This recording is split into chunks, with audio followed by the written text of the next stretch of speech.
সবাইকে শৈত সম্ভাষণ। আশা করি সবাইকে নিয়ে প্রত্যেকে ভালোই আছেন। তো অনেকদিন পর মোটামুটি আপনাদের সাথে আবার আজকে লাইভে আসা।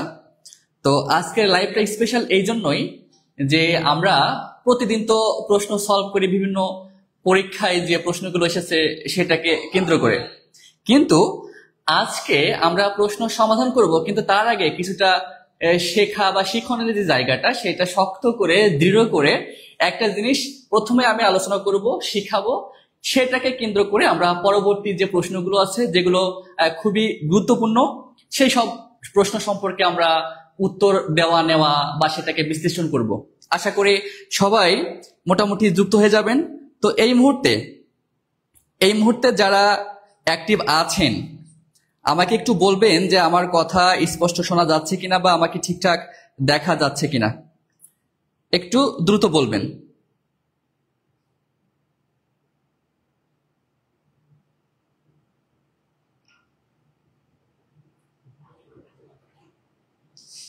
সবাইকে শৈত সম্ভাষণ। আশা করি অ্যাক্টিভ আছেন, আমাকে একটু বলবেন যে আমার কথা। সবাই দ্রুত ক্লাসে জয়েন হন এবং যারা এই মুহূর্তে উপস্থিত আছেন দ্রুত দ্রুত কে কেমন আছেন, কোথা থেকে বলছেন, এগুলো আমাকে একটু জানান। তারপর সবকিছু মিলাই আপনাদের দিনকাল কেমন কাটছে একটু শেয়ার করেন। আর সর্বশেষ করলে আজকের ভিডিওটা প্রতিদিনের ভিডিও স্পেশাল হয়, কিন্তু আজকে এটা আরো বেশি স্পেশাল, কারণ আমরা প্রথমত ক্লাসটা করব, শিখবো, জানবো, তারপরে সেই শেখা বা জানার জায়গা থেকে আমরা যে প্রশ্নগুলো করেছি সেগুলো আমরা উত্তর করার চেষ্টা করবো। এবং এই প্রশ্নগুলো কিন্তু খুবই গুরুত্বপূর্ণ আগামী পরীক্ষার জন্য, সেটা প্রাইমারি হোক, নিবন্ধন হোক, বিসিএস বা যে কোনো পরীক্ষাই হোক। তো আশা করি সবাই ভালো আছেন নাকি? শাফিলা আক্তার বলেছেন আসসালামু আলাইকুম। ওয়ালাইকুম আসসালাম। সবাইকে ওয়ালাইকুম আসসালাম। আফরোজা নেত্রকোনা জেলা থেকে, আবু সাইদ ওয়ালাইকুম আসসালাম, পাপিয়া খান ওয়ালাইকুম আসসালাম। কে কোথা থেকে বলছেন, কে কোথা থেকে বলছেন, কেমন আছেন, বিস্তারিত তথ্য একটু জানান। তারপর কিছুক্ষণের মধ্যেই 5 মিনিটের মধ্যেই আমরা আমাদের আজকের যে মূল আলোচ্য বিষয় সেটা আমরা ধাবিত হব, সেই দিকেই আমরা আমাদের গমনটা হবে। তো সবকিছু মিলায়ে সব ঠিকঠাক শোনা যাচ্ছে কিনা, আমাকে দেখা যাচ্ছে কিনা একটু কমেন্ট করে জানান। পাপিয়া খান বলেছেন কেমন আছেন স্যার? আমি ভালো আছি, আশা করি আপনারাও ভালো আছেন। শাফিল আক্তার দেখা এবং শোনা সব ক্লিয়ার, ধন্যবাদ। পাপিয়া খান ময়মনসিংহ থেকে। হৃদয় ইসলাম বলছেন আসসালামু আলাইকুম। ওয়ালাইকুম আসসালাম। সবাইকে ওয়ালাইকুম আসসালাম, আদাব। আশরাফুল আদাব। জান্নাত কবির কুমিল্লা থেকে, শাফিল আক্তার জয়পুর থেকে, মীর আশরাফুল ইসলাম চিটাগং ইউনিভার্সিটি এরিয়া থেকে, মাহমুদা আক্তার কুমিল্লা থেকে, সবকিছু মিলায়ে, তারপর আশরাফুল কুড়িগ্রাম থেকে, সবকিছু মিলায়ে আজকের লাইভটা হতে যাচ্ছে পুরো দেশব্যাপী। আমার কাছে যতটুকু মনে হয় যে টিউটরের সাথে আপনারা প্রত্যেকটা জেলার মানুষজন, পরীক্ষার্থীগণ এবং যারা চাকরি প্রত্যাশী প্রত্যেকেই যুক্ত আছেন ভরসা একটা জায়গা হিসেবে। প্রত্যেকেই আমার পক্ষ থেকে, এই টিউটরের পক্ষ থেকে সবাইকে অভিনন্দন। আর সবকিছু মিলায়ে আমাদের আজকের যে ক্লাসটা সেটা কিন্তু দুর্দান্ত একটা ক্লাস হতে যাচ্ছে, কারণ আজকে ক্লাসে আমরা যে টপিক নিয়ে আলোচনা করব সেটা একটু পরে আমরা বোর্ডে উপস্থাপন করব। কিন্তু এই মুহূর্তে আপনারা আপনাদের জায়গা থেকে কমপক্ষে 5টা করে শেয়ার লিখে ডান লিখুন, যে শেয়ার ডান। মূলত এই যে ফ্রি ক্লাসগুলো আমরা এত কষ্ট করে স্লাইড রেডি করি, উপস্থাপন করি, তো এর তো একটা প্রাপ্তি আছে। তো সে প্রাপ্তিটা কি? আপনাদের অ্যাক্টিভিটিস, আপনাদের শেয়ার, আপনাদের এই যে লাইক, কমেন্ট, এইগুলো হচ্ছে আমাদের প্রাপ্তি। আর সর্বসাকুল্যে একসাথে থাকা। তো এই জন্য এই মুহূর্তে যারা আছেন তাদের প্রত্যেকে আমি অনুরোধ করব যে সবাই সবার জায়গা থেকে এই ক্লাসটা নিজে উপভোগ করা বা নিজে জানা শোনার জায়গা থেকে আপনারা কি করবেন, আপনাদের কাছের যে বন্ধু বান্ধব বা যারা চাকরি প্রত্যাশী তাদেরকে অবশ্যই শেয়ার করেন এবং কমপক্ষে 5টা শেয়ার করে আপনারা লিখবেন যে শেয়ার ডান। 5টা শেয়ার করে কমপক্ষে লিখবেন শেয়ার ডান। তারপর আমরা আর কিছুক্ষণের মধ্যে আমাদের আজকের যে ক্লাস সেটা শুরু করব।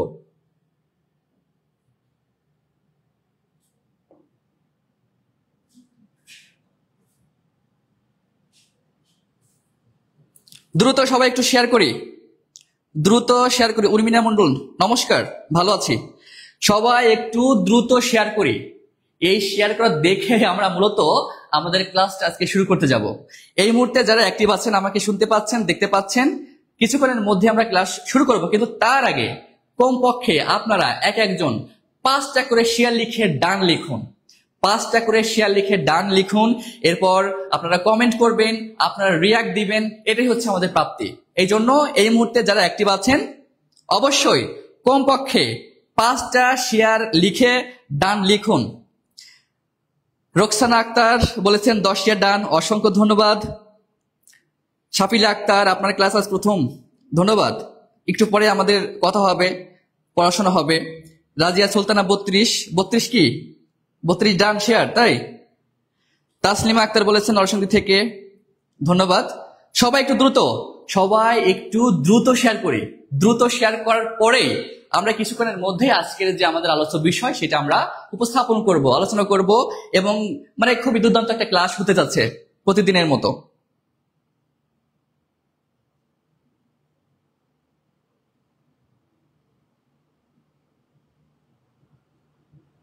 হক সঞ্জি বলেছেন সিলেট থেকে, ধন্যবাদ।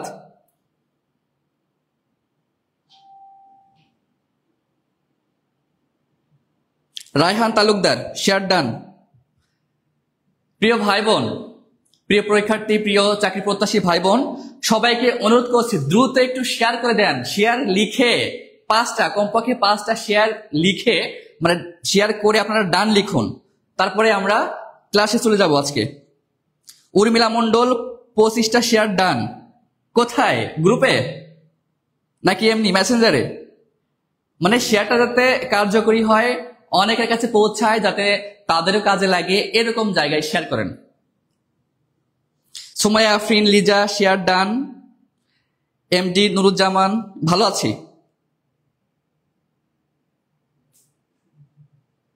সবাইকে অসংখ্য ধন্যবাদ।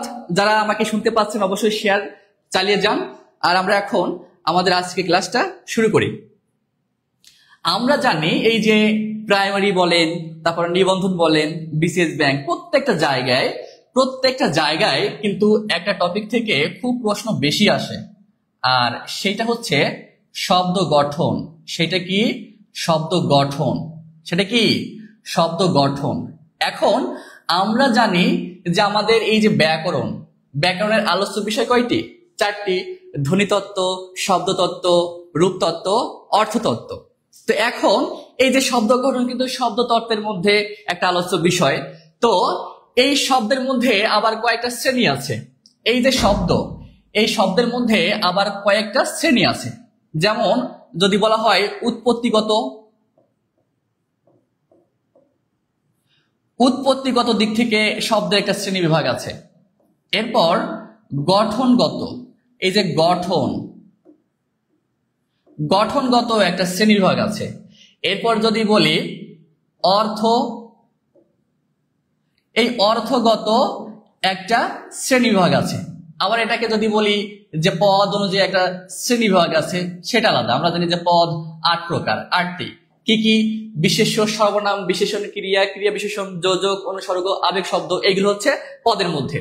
এখন উৎপত্তিগত দিক থেকে আমাদের বাংলায় যে শব্দগুলো সাধারণত আমরা জানি, বা আমরা কিন্তু বাংলা ভাষায় যে শব্দগুলো ব্যবহার করি, সেটা যে শুধু খাঁটি বাংলা বা এই অঞ্চলের বাংলা তা না, অন্যান্য জায়গা থেকে, যেমন তৎসম থেকে, বিদেশি শব্দ থেকে কিন্তু আমাদের বাংলা ভাষায় বাংলার একটা আলাদা শব্দ ভান্ডার আছে। তো সেই দিক বিবেচনা করলে উৎপত্তিগত দিক থেকে আমাদের এই শব্দগুলোকে কিন্তু কয়েক ভাগে ভাগ করা হয়।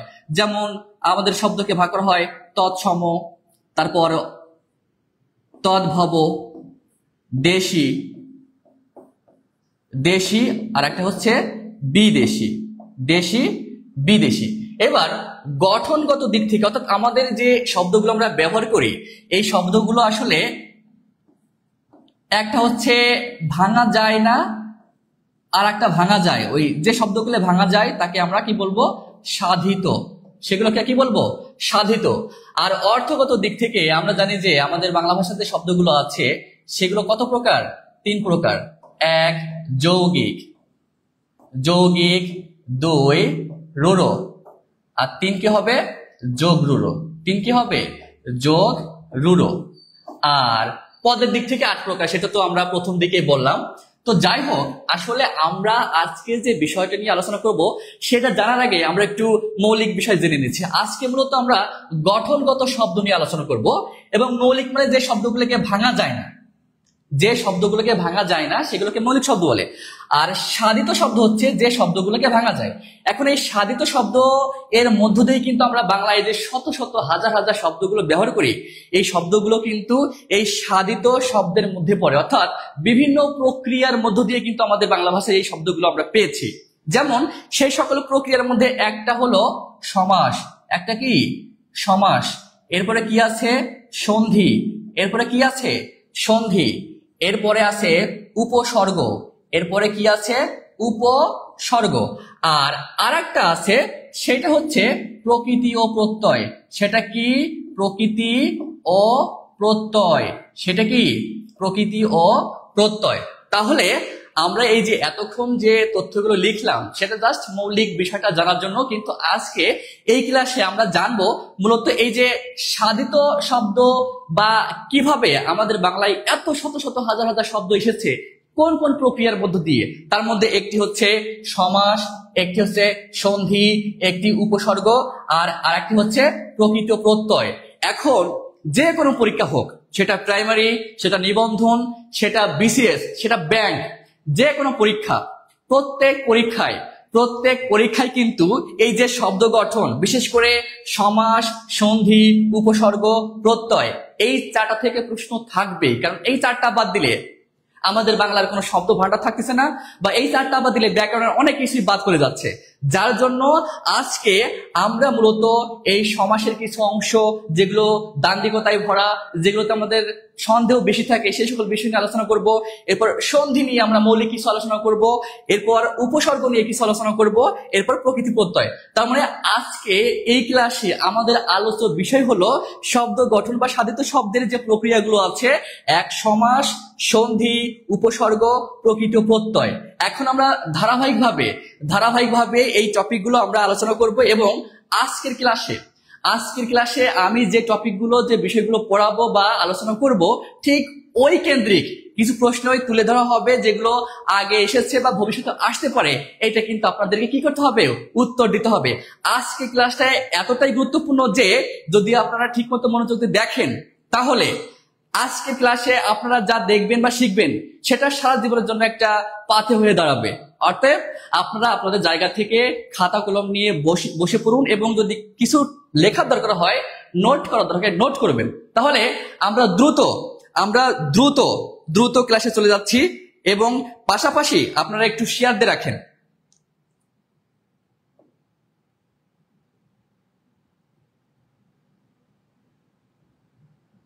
আচ্ছা, আমাদের প্রথমের আলোচ্য বিষয় হচ্ছে সমাস। প্রথমের আলোচ্য বিষয় কি? সমাস। এখন আমরা জানি যে আমাদের পুরাতন ব্যাকরণ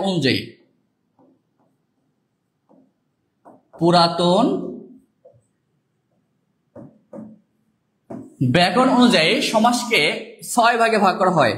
কয় ভাগে? 6 ভাগে। 1 দ্বন্দ্ব, 2 দেগ, 3 কর্মধারয়, 4 তৎপুরুষ,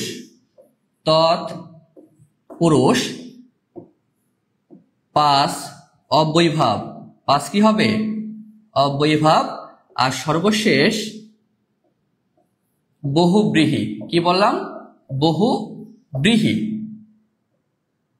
এছাড়াও কিছু অপ্রধান সমাস আছে, যেগুলোকে আমরা বলতে পারি নিত্যপ্রাদি আর হচ্ছে অলোক। নিত্যপ্রাদি আর অলোক, এগুলো হচ্ছে অপ্রধান, কিন্তু পরীক্ষায় প্রায়ই আসে। আমরা জানি যে আমাদের মূল সমাস মোট 6টি পুরাতন ব্যাকরণ অনুযায়ী: দ্বন্দ্ব, দ্বিগু, কর্মধারয়, তৎপুরুষ, অব্যয়ীভাব, বহুব্রীহি। এর পাশাপাশি আরো বেশ কিছু অপ্রধান সমাস আছে, যেগুলোকে আমরা বলছি নিত্যপ্রাদি, অলোক। এখন নতুন ব্যাকরণ অনুযায়ী কিন্তু আমাদের মূল সমাস হচ্ছে এই যে দ্বন্দ্ব 1টা, কর্মধারয় 2 নম্বর, এরপর তৎপুরুষ 3 নম্বর, আর সর্বশেষ বহুব্রী 4 নম্বর। নতুন ব্যাকরণ অনুযায়ী কিন্তু আমাদের সমাস 4 প্রকার। কত প্রকার? নতুন ব্যাকরণ অনুযায়ী আমাদের সমাস 4 প্রকার: দ্বন্দ্ব, কর্মধারয়, তৎপুরুষ, আর হচ্ছে বহুব্রীহি। কিন্তু আজকে মূলত আমরা কি নিয়ে আলোচনা করব? এই কর্মধারয় নিয়ে আলোচনা করব। কি নিয়ে আলোচনা করব? কর্মধারয় নিয়ে। আমরা জানি এই কর্মধারয় সমাস আবার বেশ কয়েক প্রকার, যেমন সাধারণ কর্মধারয়, সাধারণ কর্মধারয়, সাধারণ কর্মধারয়, এরপর মধ্যপদলোপী, মধ্যপদলোপী কর্মধারয়, মধ্যপদলোপী কর্মধারয়, এরপর উপমামূলক, উপমামূলক কর্মধারয়। অর্থাৎ আমরা জানি যে এই যে কর্মধারয় সমাস, আমাদের আলোচ্য বিষয় কিন্তু এই কর্মধারয় সমাস নিয়ে। এই কর্মধারয় সমাসকে আবার 3 ভাগে ভাগ করা হয়। একটা হচ্ছে সাধারণ কর্মধারয়, একটা মধ্যপদলোপী কর্মধারয়, আর একটা হচ্ছে উপমামূলক। এবার এই উপমামূলক কর্মধারয় সমাস আবার 3 প্রকার। কয় প্রকার? 3 প্রকার। একটা হচ্ছে উপমান, একটা কি? একটা উপমান, একটা উপমিত, একটা উপমিত, আর আরেকটি হচ্ছে রূপক, আর একটা কি? রূপক। প্রিয় ভাই ও বোনেরা, আজকে এতক্ষণ পরে অরিন্দম কহিল বিষাদে, বা আমরা তো বিষাদে নেই, আমরা আছি সুখে বা আনন্দে। এতক্ষণ পরে শুভঙ্কর আনন্দে বলিলেন যে আমরা এখন কি আলোচনা করব? এই উপমান, উপমিত আর রূপক কর্মধারয় সমাস নিয়ে, যে সমাসটা পরীক্ষায় হর হামেশায় আসে, এবং এই 3টা সমাসটাতেই আমাদের অধিকাংশ পরীক্ষার্থীর বা চাকরি প্রত্যাশীদের কি হয়?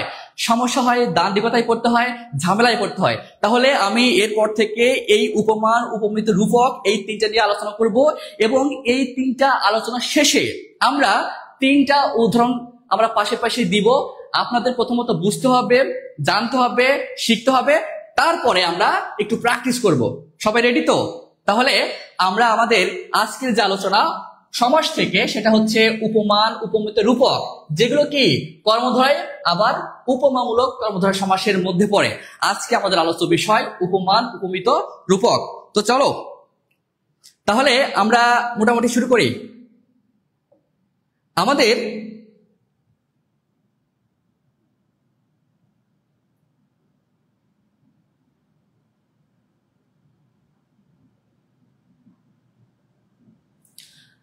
এই যে আমরা আগে কিছু শব্দ লিখি, যেমন আমাদের শব্দটা হতে পারে তুষার শুভ্র। আমাদের শব্দটা কি হতে পারে? তুষার শুভ্র, এটা একটা শব্দ। আমরা আর একটা শব্দ নিতে পারি বাহুলতা, আর একটা শব্দ নিতে পারি বাহুলতা। আমরা আর একটা শব্দ নিতে পারি প্রাণ পাখি, আর একটা শব্দ কি নিতে পারি? প্রাণ পাখি, আর একটা শব্দ কি নিতে পারি? প্রাণ পাখি। আসলে উপমান, উপমিত, রূপক, উপমান, উপমিত, রূপক এই 3টা বোঝার জন্য আমাদের বেশ কিছু পদ, যেমন উপমান পদ, উপমেয় পদ, বা মূল পদের ধর্ম বা গুণ, এগুলো জানার প্রয়োজন আছে। কিন্তু আমরা ওইদিকে না গিয়ে কিভাবে সহজে উপমান, উপমিত, রূপক বোঝা যায় তারই চর্চা আমরা এখন করব। আপনারা দেখেন যে এইখানে এই যে তুষার শুভ্র, বাহুলতা, প্রাণ পাখি, তুষার শুভ্র, বাহুলতা, প্রাণ পাখি, 3টাই কর্মধারয় সমাস, কিন্তু কোনটা কোন কর্মধারয় সেটা আমরা এখন জাস্টিফাই করব। তো এখন আমরা দেখি এই যে শুভ্র, এই শুভ্র মানে হচ্ছে সাদা। শুভ্র মানে কি? সাদা। আর সাদা কি একটা বিশেষণ। আমরা বোঝার সুবিধার্থে এই বিশেষণটাকে অ্যাডজেক্টিভ লিখবো। কি লিখবো? অ্যাডজেক্টিভ। এবার এই যে তুষার, এই তুষার কিন্তু একটা নাউন বা বিশেষ্য পদ, নাউন বা বিশেষ্য পদ। তাহলে যে কর্মধারয় সমাস নাউন ও অ্যাডজেক্টিভ যোগ করে হয় এবং যার অর্থ সত্য, তাহলে আমি আবারও বলি, যে কর্মধারয় সমাস নাউন ও অ্যাডজেক্টিভের সমন্বয়ে গঠিত হয় এবং যাদের অর্থটা সত্য। এবং দেখেন এই যে শুভ্র মানে সাদা, এই শুভ্র মানে কি? সাদা। এবং এই সাদা কিন্তু এই তুষারের একটা গুণ বা বৈশিষ্ট্য। তুষার মানেই আমরা জানি যে তুষার সাদা হয়, তাহলে এই যে শুভ্র বা সাদা হচ্ছে তুষারেরই একটা গুণ বা বৈশিষ্ট্য। তাহলে যে কর্মধারয় সমাস বিশেষ্য পদের সাথে বিশেষণ পদের সমন্বয় ঘটে এবং যার অর্থ সত্য এবং ব্যাস বাক্য করলে ন্যায় হয়, তাহলে এটার ব্যাস বাক্য কিন্তু হবে তুষারের ন্যায়। তুষারের ন্যায় শুভ্র। তুষারের ন্যায় শুভ্র। তাহলে যে সমাস নাউন অ্যাডজেক্টিভ এবং এটার অর্থ সত্য, তাহলে এরকম সমাসকে বলা হয় উপমান কর্মধারয় সমাস। কি বলা হয়? উপমান কর্মধারয়। এটা কিন্তু ভালো করে বুঝে রাখেন, এরপরে কিন্তু আমরা প্রশ্ন সলভিং এ আসবো। তাহলে যে সমাস নাউন অ্যাডজেক্টিভ এবং এই অ্যাডজেক্টিভ হচ্ছে নাউনের একটা বৈশিষ্ট্য বা গুণ, এবং এইটার ব্যাখ্যা করলে তুষারের ন্যায় শুভ্র অর্থাৎ ন্যায় মাঝখানে থাকে বা মতো দিতে পারেন, আর এটার অর্থটা সত্য হয়, কারণ আমরা জানি যে তুষার সবসময় সাদাই হয়। ক্লিয়ার? আশা করি বুঝতে পেরেছেন। এইবার বাহুলতা দেখেন, তাহলে উপমান শেষ। বাহুলতা, এই লতা একটা নাউন, আবার এখানে বাহু, বাহু একটা নাউন, নাউন যোগ নাউন।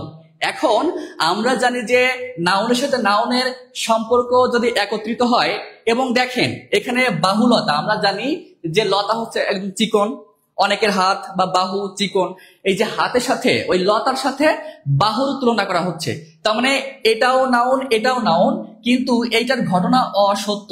এটার ঘটনা কি? অসত্য। কারণ আসলে আমরা বলি যে লতার মতো বাহু, কিন্তু লতার মতো বাহু হয় না, আমরা জাস্ট কল্পনা করি বা উপমায়িত করি। এই জন্য এখানে বলা হচ্ছে যে সমাসে পূর্বপদে নাউন থাকবে, পরপদে নাউন থাকবে এবং এই দুইটা সম্পর্ক অসত্য হবে এবং ব্যাস বাক্যে ন্যায় থাকবে, এরকম সমাসকে বলা হয় উপমিত কর্মধারয় সমাস। তাহলে এটার ব্যাস বাক্য হবে বাহু লতার ন্যায়। তাহলে এটা কোন সমাস হবে? উপমিত। এটা কোন সমাস হবে? উপমিত কর্মধারয় সমাস। তাহলে প্রিয় ভাই ও বোনেরা, আমরা উপমান জানলাম যে নাউন আর অ্যাডজেক্টিভ থাকে, আর উপমিত নাউন যোগ নাউন, কিন্তু এইটার অর্থ হবে অসত্য। কি হবে? অসত্য, কারণ লতা কখনো মানে লতার মতো বাহু কখনো হয় না, এই জন্য ওটা উপমিত কর্মধারয় সমাস। এইবার আমরা সর্বশেষটা দেখি, প্রাণ। প্রাণ একটা নাউন, আবার পাখি, পাখিও একটা নাউন, কিন্তু প্রাণ কিন্তু অদৃশ্যমান। প্রাণ কি? অদৃশ্যমান। প্রাণ কি? অদৃশ্যমান। পাখি কিন্তু দৃশ্যমান। পাখি কি? দৃশ্যমান। পাখি কিন্তু দেখা যায়। তাহলে যে কর্মধারয় সমাসে দুইটা নাউন থাকবে এবং একটা অদৃশ্যমান দেখা যায় না আর একটা দৃশ্যমান দেখা যায়, এরকম যদি অর্থ বোঝায় এবং ব্যাস বাক্য রূপ থাকবে, কি থাকবে? রূপ। তার মানে এখানে অভেদ কল্পনা। দেখেন আসলে পাখির কাজ কি? পাখির কাজ হচ্ছে এই গাছ থেকে ওই গাছে উড়ে বেড়ানো। ঠিক একইভাবে আমাদের দেহের মধ্যে যে প্রাণটা আছে, আমাদের প্রাণটাও কিন্তু কি হয়? পাখির মতো উঠতে চায়। তো এটা কিন্তু একদম সত্য না, অসম্ভব। এটা অর্থগত দিক থেকে কি? অসম্ভব। কখনো প্রাণ পাখি হতে পারে না, কিন্তু আমরা এটাকে অভেদ কল্পনা অর্থে ব্যবহার করতে পারি। অভেদ কল্পনা, অভেদ কল্পনা অর্থে ব্যবহার করতে পারি। এবং ব্যাস বাক্যে যদি রূপ কথাটি থাকে তাহলে এটাকে রূপক কর্মধারয় সমাস বলে। তাহলে এটা হবে প্রাণ রূপ পাখি। প্রাণ রূপ পাখি। তাহলে এটা কি হবে? রূপক কর্মধারয় সমাস। কি হবে? রূপক কর্মধারয় সমাস। তাহলে আপনারা দেখতেই পাচ্ছেন যে আমরা এই যে কর্মধারয় সমাসের উপমান, উপমিত, রূপক, এই তিনটে কিন্তু এখন জেনে গেলাম। এরপরে কিন্তু আমাদের প্রশ্ন এবং সলভের একটা বিষয় থাকবে। আমি আবারও বলি, উপমানে নাউন আর অ্যাডজেক্টিভ থাকবে এবং এটা সত্য। উপমিততে নাউন নাউন থাকবে, এটা অসত্য। আর রূপক কর্মধারয় সমাসে নাউন থাকবে ঠিকই, কিন্তু প্রথম পদ অদৃশ্য দেখা যাবে না, দ্বিতীয় পদ দৃশ্যমান দেখা যাবে এবং ব্যাস বাক্যে রূপ কথাটি থাকবে। এরকম সমাসকে কি বলা হয়? রূপক কর্মধারয় সমাস। আমরা জানি যে পাখি দেখা যায় কিন্তু প্রাণ কিন্তু দেখা যায় না। তাহলে আমরা কি বুঝতে পেরেছি? একটু কমেন্ট করে জানাই যে উপমান, উপমিত, রূপক এই তিনটা সমাস এই মাত্র আমরা যে আলোচনা করলাম, আপনারা বুঝতে পেরেছেন কিনা বা আমি বোঝাতে সক্ষম হয়েছি কিনা একটু কমেন্ট করে জানান যে ক্লিয়ার। কমেন্ট করে জানান যে ক্লিয়ার। আর যদি কারো স্ক্রিনশট দেওয়ার প্রয়োজন হয় স্ক্রিনশট দিয়ে রাখতে পারেন, পাশাপাশি নোট করে রাখবেন। যদি এই তিনটা হয়ে যায় তাহলে আমরা আমাদের পরের যে প্রশ্ন সলভে যাব, এটা আপনারাই করবেন। দেখেন আমাদের প্রশ্ন কিন্তু হাজির। আমাদের প্রশ্নটা কি? আমাদের প্রশ্নটা করপল্লব কোন সমাস? করপল্লব কোন সমাস? এতক্ষণ যে আমরা আলোচনা করলাম তার প্রেক্ষিতে আমরা 3টা সমাস দিয়েছি। এখন আপনারা যদি 3টা যথার্থ উত্তর দিতে পারেন তাহলে আমি বুঝে নিব যে এটা মানে আমি বুঝাতে সক্ষম হয়েছি বা আপনারা বুঝতে পেরেছেন। আর আগে যদি বুঝে থাকেন তাহলে তো খুব ভালো। তাহলে আমাদের প্রথম প্রশ্ন, করপল্লব কোন সমাস? এখানে আছে উপমান, উপমিত, তৎপুরুষ, বহুব্রীহি। এখন উত্তর দেওয়ার সময় অবশ্যই 1-এর ABCD নাকি 1-এর ক খ গ ঘ এটা দিয়ে উত্তর করেন। দ্রুত দ্রুত দ্রুত একটু কমেন্ট করি যে আমাদের প্রথম প্রশ্ন সমাস থেকে যে করপল্লব কোন সমাস? উপমান, উপমিত, তৎপুরুষ, বহুব্রীহি। দ্রুত উত্তর দেওয়ার চেষ্টা করি। মোহাম্মদ ইমরান উদ্দিন কাদেরি, রেহানা আসাদ নোট করেছি, অসংখ্য ধন্যবাদ। মোহাম্মদ ইমরান কাদেরি বলছেন খ। অবশ্যই দাগ নম্বর লিখতে হবে, 1-এর খ নাকি কোন দাগের খ সেটা লিখতে হবে। মীর আশরাফুল ইসলাম লিখছেন 1-এর খ। এরপর আফরোজা আক্তার TN বলেছেন 1-এর ক।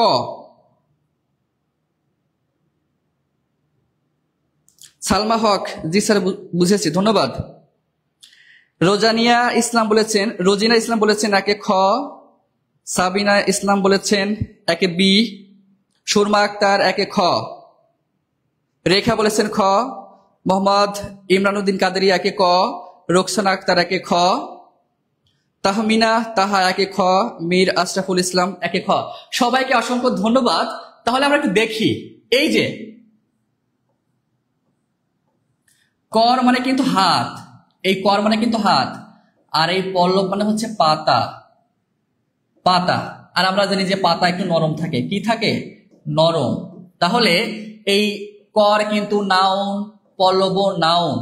কিন্তু আসলে হাত কখনো মানে আমরা কল্পনা করি, উপমায়িত করি যে একদম পাতার মতো নরম তোমার হাত, বা শিশুদের ক্ষেত্রে বলি। কিন্তু আসলে কি পাতার মতো হয়? ওটা জাস্ট আমরা কল্পনা করি। মানে এটা মানে অর্থটা অসত্য, কিন্তু আমরা কল্পনা করি। এবং আমরা জানি যে দুইটাই নাউন, এবং আমরা যদি ব্যাস বাক্যে নাই লিখি ন্যায় অথবা মতো, এবং যদি অর্থটা অসত্য হয় তাহলে সেটাকে উপমিত কর্মধারয় সমাস বলে। কি সমাস বলে? উপমিত। তাহলে প্রিয় ভাই বোনেরা, আমাদের 1 দাগের উত্তর কি হবে? খ। 1 দাগের উত্তর কি হবে? খ। আর ব্যাস বাক্য হবে কর পল্লবের ন্যায়। এটা হতে পারে, আবার এটাও হতে পারে, পল্লবের ন্যায় কর। যারা খ দাগ দিয়েছেন তাদেরকে অসংখ্য ধন্যবাদ, অসংখ্য ধন্যবাদ। আব্দুল আওয়াল 1-এ খ। বিজন মিতু 1-এ খ। সাধন রয় 1-এ খ। সবাইকে অসংখ্য ধন্যবাদ যারা ঠিকঠাক উত্তর করেছেন। পাশাপাশি যারা চেষ্টা করেছেন হয়নি তাদেরকে অসংখ্য ধন্যবাদ। তো আমরা আমাদের পরের প্রশ্নে যাই। আমাদের পরের প্রশ্ন 2 দাগ, উপমান কর্মধারয় সমাসের উদাহরণ নিচের কোনটি?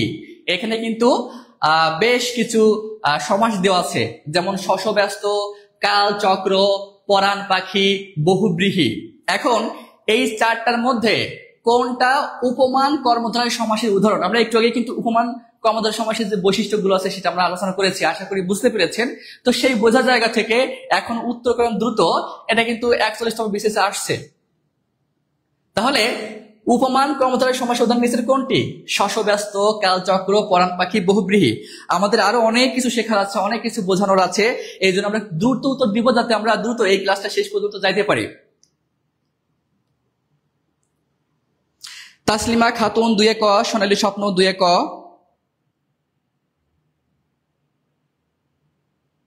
মীর আশরাফুল ইসলাম 2-এ ক। ইসরাত জাহান রোজ 2-এ এ। আল রাহা ভুইয়া বলেছেন 2-এ। আফরোজা আক্তার TN 2-এ ক। তুলিকা দাগ নম্বর এবং উত্তর ক খ ABCD এইভাবে উত্তর লিখতে হবে। শাইনি ইসলাম বলেছেন 2-এ। জেসমিন আক্তার বলেছেন 2-এ। এনামুল হক দুঃখিত হোসেন শশব্যস্ত বলেছেন। এরপর চন্দ্র দাস বলেছেন ক। কোন দাগের ক সেটা একটু বলতে হবে আর কি, দাগ নম্বর এবং উত্তর একসাথে। যাই হোক, আমরা একটু ব্যাখ্যাগুলো আগে করি। যেমন এখানে বহুব্রীহি আছে, এই বহুব্রীহির ব্যাখ্যা কি বা ব্যাস বাক্য কি? বহু ব্রীহি আছে যার। এখানে এই বহু মানে হচ্ছে অনেক, বহু মানে কি অনেক, আর এই ব্রীহি মানে হচ্ছে ধান, ব্রীহি মানে ধান। তাই অনেক ধান আছে যার, সেই তো ধনী। তার মানে এখানে ধনী কোনো ব্যক্তি, ধনী বা কোনো ব্যক্তিকে বোঝাচ্ছে, ধনী বা ব্যক্তিকে বোঝাচ্ছে। তাহলে বহুব্রীহি মানে কিন্তু বহুব্রীহি আছে যার। আমরা জানি যে সমাস পূর্বপদ পরপদ কাউকে না বুঝিয়ে তৃতীয় কোনো অর্থ বোঝায় বা ব্যক্তিকে বা বস্তুকে বোঝায়, এবং যার ব্যাজ বাক্য যার, সেটা কিন্তু বহুব্রীহি সমাস। সেটা কি সমাস? বহুব্রীহি সমাস। সেই অর্থে বহুব্রীহি নিজে একটা বহুব্রীহি সমাস, বহুব্রীহি নিজে একটা বহুব্রীহি সমাস। আশা করি বুঝতে পেরেছেন। এরপর এই যে পরাণ পাখি, একটু আগেই আমরা দেখেছি, পরাণ পাখির ব্যাজ বাক্য কি হবে? পরাণ রূপ পাখি। আমরা জানি যে ব্যাজ বাক্যে রূপ কথাটি থাকলে সেটা রূপক কর্মধারায় সমাস হয়। কোন সমাস হয়? রূপক কর্মধারায় সমাস হয়। তাহলে পরাণ রূপ পাখি, পরাণ পাখির রূপক কর্মধারায় সমাস। আবার এই যে কাল চক্র, এই কাল চক্রের ব্যাজ বাক্য হচ্ছে কাল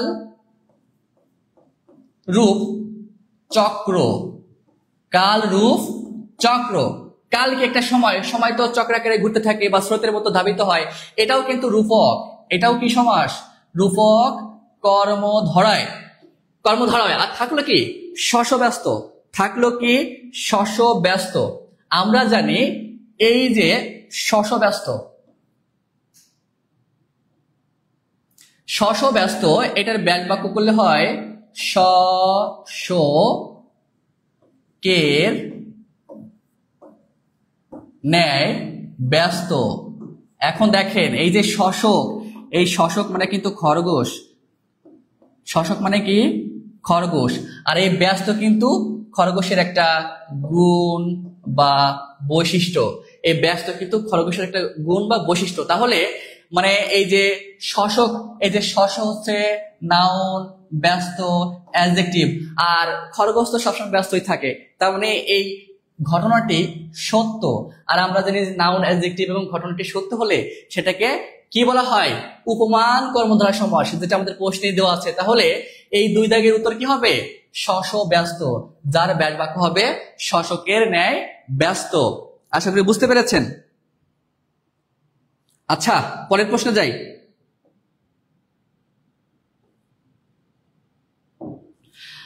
আমাদের পরের প্রশ্ন, কাল স্রোত বা কালো স্রোত প্রমিত উচ্চারণ। কালো স্রোত কোন সমাসের উদাহরণ? তিন দাগের উত্তর কি হবে? উপমান কর্মধারায়, উপমিত, রূপক, মধ্যপদ লোপী কর্মধারায়। দ্রুত প্রিয় ভাই ও বোনেরা, দ্রুত আমরা অ্যান্সার করি যে এই তিন দাগের কালো স্রোত কোন সমাসের উদাহরণ? উপমান, উপমিত, রূপক, মধ্যপদলোপী। যেহেতু আমরা এই তিনটা নিয়ে আলোচনা করেছি, তাহলে এটার আর দরকার নাই। ওই তিনটা থেকেই বলেন যে আসলে এতক্ষণ ধরে উপমান, উপমিত, রূপক এই কর্মধারী সমাসগুলোর যে ব্যাখ্যা বিশ্লেষণ বা যে বৈশিষ্ট্যগুলো আমরা আলোচনা করেছি, তার প্রেক্ষিতে এইটা আসলে কি সমাস একটু দ্রুত আলোচনা করি। আমাদের প্রশ্ন নম্বর 3 উত্তর কি হবে? আশাফুল ইসলাম বলেছেন 3 গ, সুমন সাহা বলেছেন 3 ছি, আনিকা নুসরাত দিতি বলেছেন 3 খ, দীপঙ্কর হালদার 3 ক, এই রাহা ভুইয়া বলেছেন 3 ছি, ওয়াহিদুল ইসলাম বলেছেন 3 গ, হাফিজ আক্তার হাসি বলেছেন 3 গ, উর্মিলা মন্ডল বলেছেন 3 গ, হিয়ামণি বলেছেন 3 গ, কাজল রেখা রেখা তিনি বলেছেন 3 গ, রোজিনা ইসলাম 3 গ, হাসি মধু বলেছেন 3 গ। প্রত্যেকটাই পড়ার চেষ্টা করব, কিন্তু মাঝে মধ্যে দেখা যাচ্ছে যে এখানে এসে মানে ওইভাবে সুযোগটা হয়ে ওঠে না পড়ার। তো যদি মিস হয় দুঃখ প্রকাশ করব, তবে চেষ্টা করবো সবারটাই কমেন্ট পড়ার। তাহলে হেমলতা বলেছেন 3 গ, শারমিন বলেছেন 3 গ। সবাইকে অসংখ্য অসংখ্য ধন্যবাদ। এখন আমরা দেখি কাল স্রোত। কাল, এই কাল মানে হচ্ছে সময়। কাল কি? সময়। আর আমরা জানি যে সময়ের সাথে অভেদ কল্পনা করা হয় স্রোতের। কাল স্রোতের অর্থাৎ আমরা জানি যে নদী বা সমুদ্রের পানি বা যেভাবে ঢেউ খেলে খেলে সামনের দিকে ধাবিত হয়, ঠিক একইভাবে আমাদের সময়টাও কিন্তু একে বেঁকে ধাবিত হয়। এই জন্য সময়টাকে অভেদ কল্পনা করা হয় স্রোতের সাথে। কার সাথে? আর আমরা জানি যে অভেদ কল্পনা করা বোঝালে তাকে রূপক কর্মধারয় সমাস বলে, ব্যাজবাক্যে রূপ থাকে। আবার সব থেকে গুরুত্বপূর্ণ হলো এই যে কাল বা সময়, এটা কিন্তু অদৃশ্যমান। আমরা কিন্তু সময় দেখতে পাই না, কিন্তু এই যে স্রোত যে যায় ঢেউ খেলে খেলে, এটা আমরা দেখতে পাই, তার মানে এটা দৃশ্যমান। তাহলে আমরা একটু আগেই আলোচনা করেছি যে পূর্বপদে অদৃশ্যমান, পরপদ দৃশ্যমান এবং ব্যাজবাক্য রূপ বুঝালে বা অভেদ কল্পনা বুঝালে সেটাকে রূপক কর্মধারয় সমাস বলে। কি বলে? রূপক কর্মধারয় সমাস। তাহলে প্রিয় ভাই ও বোনেরা, যারা তিনে গ বা সি লিখেছেন তাদেরটা মানে সম্পূর্ণ হয়েছে, এই জন্য অসংখ্য ধন্যবাদ। আর যাদেরটা হয়নি তাদেরকেও ধন্যবাদ। চেষ্টা তো চালাইতে হবে, চেষ্টা তো করতে হবে। এবং আমি মনে করি যে যারা বেশি ভুল করে তারা বেশি শিখে আরো দৃঢ় হয়, তাদের জায়গাটা আরো স্ট্রং হয়, শক্ত হয়। কিন্তু ভুল করলাম কিন্তু শিখলাম না, জানলাম না, এটা কিন্তু লস প্রজেক্ট। আমাদের ভুলও করতে হবে, শিখতেও হবে, সেটা আবার ঠিকও করতে হবে। এটা হচ্ছে বেস্ট।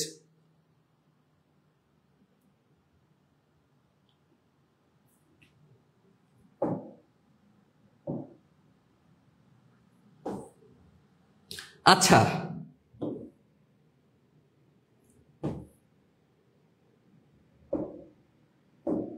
এইবার আমাদের সমাসের চ্যাপ্টারটা মোটামুটি ক্লোজড। আমরা বলেইছিলাম যে সমাসের যে সকল জায়গা দান্দিকতা থাকে, মানে সন্দেহাত্মক বিষয়গুলো বেশি থাকে, সেই সব বিষয়গুলো নিয়ে কিন্তু আমরা আলোচনা করলাম। বিশেষ করে পরীক্ষায় উপমান, উপমিত, রূপক এই তিনটা জায়গাতে প্রশ্ন কিন্তু অধিক মাত্রায় আসে, এই জন্য আমরা ওই তিনটা আলোচনা করলাম। এখন আমার আলোচ্য বিষয় ইরিন ইসলাম দেখেছি। এখন আমাদের আলোচ্য বিষয় সন্ধি নিয়ে। এখন আমাদের আলোচ্য বিষয় কি? সন্ধি। কি? সন্ধি। আমরা মৌলিক বিষয়গুলোতে না গিয়ে সরাসরি আলোচনায় যাই। আমরা জানি যে সন্ধি মানে ভাষাগত দিক থেকে দুই প্রকার, একটা হচ্ছে বাংলা সন্ধি আর একটা হচ্ছে তৎসম বা সংস্কৃত ভাষার সন্ধি, যে শব্দগুলো তৎসম বা সংস্কৃত থেকে এসেছে। এখন এই বাংলা সন্ধি আবার দুই প্রকার সাধারণত, একটা হচ্ছে স্বরসন্ধি, একটা কি? স্বরসন্ধি। আর আরেকটা হচ্ছে ব্যঞ্জন সন্ধি, আর একটা কি? ব্যঞ্জন সন্ধি। আর একটা কি? ব্যঞ্জন সন্ধি। আর একটা আছে এই দুইটা সন্ধির নিয়ম মানে না, ওটাকে বলা হচ্ছে নিপাতনে সিদ্ধ সন্ধি। কি বলা হচ্ছে? নিপাতনে সিদ্ধ সন্ধি। কি বলা হচ্ছে? নিপাতনে সিদ্ধ সন্ধি। নিপাতনে সিদ্ধ সন্ধি। আবার এদিকে তৎসম সন্ধি আবার তিন প্রকার। এক স্বরসন্ধি, এক কি? স্বরসন্ধি। দুই ব্যঞ্জন সন্ধি, দুই কি হবে? ব্যঞ্জন সন্ধি। তিন আছে বিসর্গ সন্ধি। তিন কি? যেটা বাংলাতে নেই, বিসর্গ সন্ধি। আর বাংলার মতোই এই যে স্বরসন্ধি, ব্যঞ্জন সন্ধি, বিসর্গ সন্ধি কোনোটার নিয়ম মানে না, এরকম সমাসকে বলা হয় নিপাতনে সিদ্ধ। নিপাতনে সিদ্ধ সন্ধি। নিপাতনে সিদ্ধ সন্ধি। তাহলে প্রিয় ভাই ও বোনেরা আমার, আমরা জানলাম যে সন্ধিকে ভাষাগত দিক থেকে দুই ভাগে ভাগ করা, একটা হচ্ছে বাংলা সন্ধি, একটা তৎসম সন্ধি। এখন বাংলা সন্ধি আবার প্রধানত দুই প্রকার, স্বরসন্ধি, ব্যঞ্জন সন্ধি। আর এই দুইটার নিয়ম মানে না এরকম সমাসকে, দুঃখিত, সন্ধিকে বলা হয় নিপাতনে সিদ্ধ সন্ধি। আর ওদিকে তৎসম সন্ধি তিন প্রকার, স্বরসন্ধি, ব্যঞ্জন সন্ধি, বিসর্গ সন্ধি, এটা একটু এক্সেপশনাল, ব্যতিক্রম। আর এই তিনটা নিয়ম না মানলে যে সন্ধি হয় এটাকে বলা হচ্ছে নিপাতনে সিদ্ধ সন্ধি। এইটুকু মোটামুটি আমরা বুঝেছি। কিন্তু আজকে আপনারা বিগত প্রশ্নগুলো অ্যানালাইসিস করবেন, এটা একটা গুরুত্বপূর্ণ বিষয়। আপনাদের দক্ষতা, আপনাদের পর্যবেক্ষণ ক্ষমতা, এগুলো কিন্তু নির্ভর করবে যে বিগত বিভিন্ন পরীক্ষার যে প্রশ্নগুলো সেটা সলভ করলে কিন্তু অনেক কিছু বোঝা যায়। যেমন সন্ধি থেকে আপনি দেখবেন যে প্রায়শই এই যে বিসর্গ সন্ধি, এই বিসর্গ সন্ধি থেকে কিন্তু প্রায়শই প্রশ্ন হয়। আজকে আমরা জাস্ট একটা নিয়মের মাধ্যমে, একটা টেকনিকের মাধ্যমে বিসর্গ সন্ধির যে বিষয়গুলো আছে, জীবনে আর কখনো ভুল হবে না। যে কোনো পরীক্ষায় বিসর্গ সন্ধি থেকে যদি প্রশ্ন আসে, আমি আপনাদেরকে জাস্ট বলে যাচ্ছি যে অবশ্যই আপনারা পারবেন। এখন আমরা এই বিসর্গ সন্ধির একটা ছোট্ট নিয়ম, একটা টেকনিক শিখবো, যে একটা টেকনিকের মধ্যেই, একটা টেকনিকের মাধ্যমে আপনি যত বিসর্গ সন্ধি থেকে প্রশ্ন আসবে আপনি পারবেন। এটা আমি আপনাদেরকে কথা দিলাম। এখন আমরা এই বিসর্গ সন্ধি, এই তৎসম শব্দের বা তৎসম সন্ধির যে বিসর্গ সন্ধি সেটি নিয়ে আমরা একটু আলোচনা করবো, এবং তারপরে আমরা 3টা প্রশ্ন রেখেছি, সেই 3টা প্রশ্ন কিন্তু আপনাদের সলভ করতে হবে এবং দেখি যে আসলে যারা ঠিকঠাক উত্তর দিতে পারবেন, যারা ঠিকঠাক উত্তর দিতে পারবেন, বুঝবো যে শুভঙ্কর স্যারের ক্লাস আপনারা ঠিক মতো শুনছেন, বুঝছেন এবং চেষ্টা করছেন। তাদেরকে অসংখ্য ধন্যবাদ থাকবে যারা উত্তর দিতে পারবেন, আর যারা চেষ্টা চালাবেন তাদেরকেও অসংখ্য ধন্যবাদ। এখন আমরা এই যে বিসর্গ সন্ধি, এই বিসর্গ সন্ধি নিয়ে একটু কথা বলবো। বিসর্গ সন্ধি খুবই গুরুত্বপূর্ণ, আবারও বলছি, ভেরি ভেরি ইম্পর্টেন্ট। VVI, এটা আমরা ছোটবেলায় আমাদের স্যারেরা খাতায় লিখতেন, আমিও লিখে দিলাম। VVI very very important. সন্ধি থেকে বিসর্গ সন্ধি, এবং একটা নিয়ম, জাস্ট একটা নিয়মের মাধ্যমে আমরা সকল প্রকার বিসর্গ সন্ধির যে ব্যবহারগুলো আছে আমরা আজকে শিখে নিব। মানে এইটা অবশ্যই আপনারা একটু পরে আমাকে কমেন্ট করে জানাবেন, একটু পরেই আমাকে কমেন্ট করে জানাবেন যে স্যার, যে এই নিয়মটা আগে পরে কখনো শিখি নাই, এখনই শিখলাম। আর যারাই মোটামুটি উপকৃত হচ্ছেন বা আপনারা আমাদের ক্লাসটা বোঝার চেষ্টা করতেছেন বা বুঝতে পারতেছেন, তাদেরকে আমি আবার অনুরোধ করব যে আপনারা আপনাদের ফ্রেন্ড সার্কেল বা আদার্স যারা আছে অবশ্যই এই ভিডিওটা শেয়ার করে দেন। তাহলে কি হবে, এটা বিস্তৃতি একটা লাভ বা পরিসর পেরোবে এবং তারা প্রত্যেকে কি হবে, উপকৃত হবে।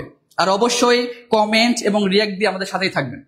আমাদের এই যে বিসর্গ সন্ধি, এই বিসর্গ সন্ধির একটা মাত্র নিয়ম আছে, সেটা হলো যে বিসর্গ সন্ধিতে মোটামুটি 15-20টা মতো নিয়ম আছে, কিন্তু আমরা অত কিছু দেখবো না বা জানানোর দরকার নাই, আমাদের সময় কম। আমাদের কি করতে হবে, ছোট্ট একটা নিয়ম। সেই নিয়মটা কি?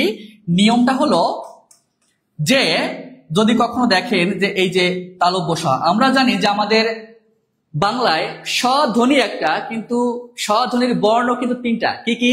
তালব্য স, মূর্ধন্য স, দন্ত স।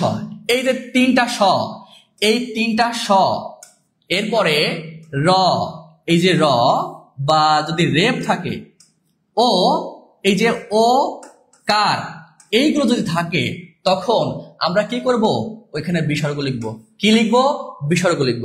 মূলত পরীক্ষায় একটা শব্দ দিয়ে জানতে চাওয়া হবে এই শব্দের সন্ধি বিচ্ছেদ কি।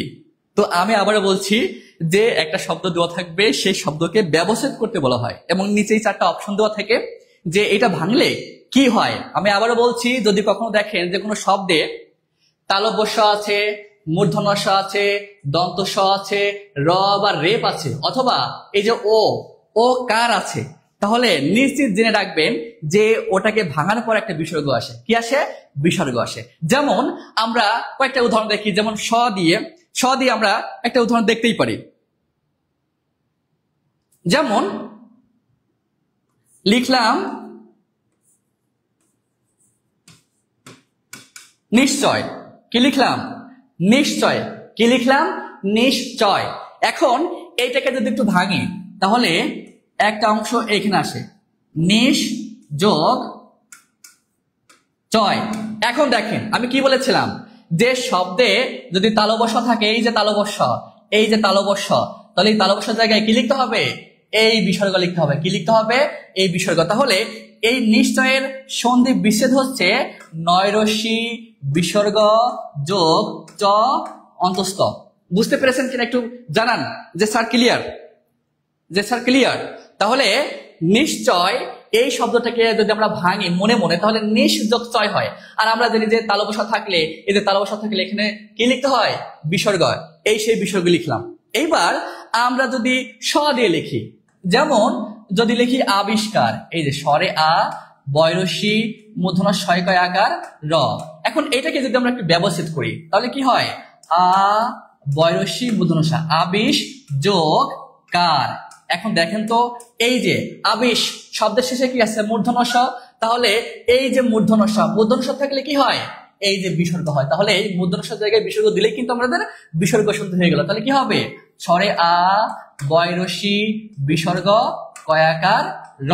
তাহলে কিন্তু আমরা এই আবিষ্কারের সন্ধি বিচ্ছেদ জেনে গেলাম। তাহলে তালব্য স, মূর্ধন্য স। এবার আমরা একটু দন্ত স এর একটা উদাহরণ দেখি। অনেক উদাহরণ আছে, কিন্তু যেহেতু আমরা শর্টে শিখছি বা আমাদের সময় কম, আমাদের অনেক প্রশ্ন সমাধান করতে হবে, এই জন্য একটা বা দুইটা করে উদাহরণ দিয়ে আমরা জাস্ট বোঝার চেষ্টা করি। আমরা যদি এখন দন্ত স দিয়ে যদি মোটামুটি একটা উদাহরণ দেখার চেষ্টা করি, যেমন যদি বলা হয় মনস্তত্ত্ব, ম ন দন্ত স তয় তয় বফলা, এখানে এই মনস্তত্ত্বকে ভাঙলে কি হয়? মনস, মনস, তারপরে কি ত তয় ব। এখন দেখেন তো এই মনসের শব্দের শেষে কি আছে? দন্ত স। আর আমরা কি শিখেছি মাত্র যে দন্ত স থাকলে ওইখানে কি হয়? বিসর্গ হয়। তাহলে মূলত এখানে হবে ম ন, ওই দন্ত স জায়গায় বিসর্গ যোগ ত তয় তয় বফলা। তাহলে এই মনস্তত্ত্বের সন্ধি বিচ্ছেদ কি হবে? মনস যোগ তত্ত্ব, তার মানে এই বিসর্গ জায়গায় ওই সটা উচ্চারণ হবে। আশা করি বুঝতে পেরেছেন কিনা একটু দ্রুত কমেন্ট করি। আর আমাদের আর দুইটা নিয়ম আছে, তিনটা নিয়ম আছে, সেটি হলো র রেপ আর ওকার। র রেপ বা ওকার, যেমন এখানে কি বললাম, এই যে র বা রেপ বা যদি ওকার থাকে তাহলে কি লিখবো? বিসর্গ লিখবো। তাহলে এর কয়েকটা উদাহরণ যদি আমরা দেখি তাহলে লিখতে পারি যে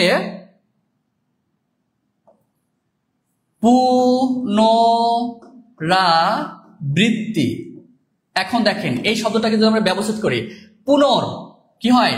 পুনর যোগ আবৃত্তি, কি হবে? পুনর্যোগ আবৃত্তি। এখন দেখেন তো এই শব্দের শেষে কি আছে? র। এই শব্দের শেষে কি আছে? র। আর আমরা জানি যে র থাকলে ওইখানে বিসর্গ হয়, কি হয়? তাহলে এটাকে যদি সঠিক করে লিখি তাহলে হয় পুন বিসর্গ যোগ আবৃত্তি, আবৃত্তি। তাহলে এই পুনরাবৃত্তি শব্দের সন্ধি বিচ্ছেদ হবে পুনর্যোগ আবৃত্তি। আর একটা কি আছে? রেপ। যদি বলা হয় নির্জলা, নয়রসি বর্গের জ, রেপ লয়াকার। এখন এইটাকে যদি আমরা ব্যবস্থিত করি তাহলে কি পাওয়া যায়? নির যোগ জলা। ওই রেপটাই র হয়ে গেছে, আর র বা রেপ যাই থাক সেখানে আমাদের বিসর্গ লিখতে হবে। কি লিখতে হবে? বিসর্গ। তাহলে এটা হবে নির্যোগ জলা। আর একটা কি আছে? আশা করি বুঝতে পারতেছেন সবাই। আর একটা কি আছে? শব্দের মাঝে যদি ওকার থাকে সেটাকে ব্যবস্থিত করে বিসর্গ লেখা যায় বিসর্গ সন্ধির নিয়ম অনুযায়ী। এবং সেটা কি হতে পারে? যেমন মনোযোগ, ম নয়কার অন্তস্থ জয়কার গ, মনোযোগ। তাহলে এই শব্দটাকে যদি আমরা লিখি ম নয়কার যোগ যোগ, এখন দেখুন তো এই নয় সাথে কি ওকার আছে, এই ওকারটা উঠে গিয়ে ম ন বিসর্গ যোগ যোগ, মনোযোগ। ঠিক আছে, তাহলে আমরা কি শিখলাম? যে শব্দের মাঝে যদি তালবস্যা, মূর্ধন্য ষ, দন্ত স, র রেপ অথবা ওকার থাকে, সন্ধি বিচ্ছেদে মাঝখানে কি হয়ে যায়? বিসর্গ হয়ে যায়। কি হয়ে যায়? বিসর্গ হয়ে যায়। আশা করি বুঝতে পেরেছেন, এবং বুঝলে অবশ্যই লেখেন যে ক্লিয়ার, ক্লিয়ার। এবার আমরা কি করব? আমাদের উদাহরণে চলে যাব। আমাদের চার দাগের প্রশ্ন, তপবন মানে তপের নিমিত্তে বন, তপস্যার জন্য যে বন তাকেই তো তপবন বলে। তাহলে এই তপবনের সন্ধি বিচ্ছেদ কোনটি হবে? দ্রুত উত্তর দেওয়ার চেষ্টা করি। 4 ক খ গ ঘ কোনটা হবে? দ্রুত উত্তর দেওয়ার চেষ্টা করি। 4 কোনটা হবে? ক খ গ ঘ। কেবলই শিখেছি কিন্তু যে শব্দের মাঝে একটা শব্দকে দুইটা ভাগে ভাগ করার পরে মাঝখানে যদি তালব্য স, মূর্ধন্য ষ, দন্ত স, র বা রেপ অথবা ওকার থাকে তাহলে ওই জায়গাটায় বিসর্গ হবে সন্ধি বিচ্ছেদে, ওটাকে বলা হচ্ছে বিসর্গ সন্ধি। তাহলে এই যে প্রশ্নটা, তপবন এর সন্ধি বিচ্ছেদ কোনটি হবে? ক খ গ ঘ। দ্রুত উত্তর দেওয়ার চেষ্টা করি, দ্রুত। জান্নাত কবির 4 ক, সোনালী স্বপ্ন 4 ক বলেছেন, স্বার্থপর দুনিয়া 4 ক, তৌহিদুল ইসলাম বলেছেন 4 ক, সাইফুল ইসলাম বলেছেন 4 ক, সাবরিনা অন্য একটা বলেছেন তপবন। আচ্ছা, একটু দ্রুত উত্তর দেওয়ার চেষ্টা করি। আর সবাইকে অনুরোধ করছি যে মানে এখন যারা অ্যাক্টিভ আছেন, যারা এখন শেয়ার করে নেয়, একটু বন্ধু বান্ধবীকে একটু শেয়ার করে দেন, কমপক্ষে 5টা শেয়ার করে ডান লেখেন। তারপর আমরা ক্লাসের দিকে আগাবো, সামনের দিকে ধাবিত হব। এরপরে তাহমিনা তাহা বলেছেন 4 ক, সুরমা আক্তার 4 ক, রোজিনা ইসলাম 4 ক, আইরিন ইসলাম আফরিন 4 এ, মীর আশরাফুল ইসলাম 4 ক, আসমা কবির ক।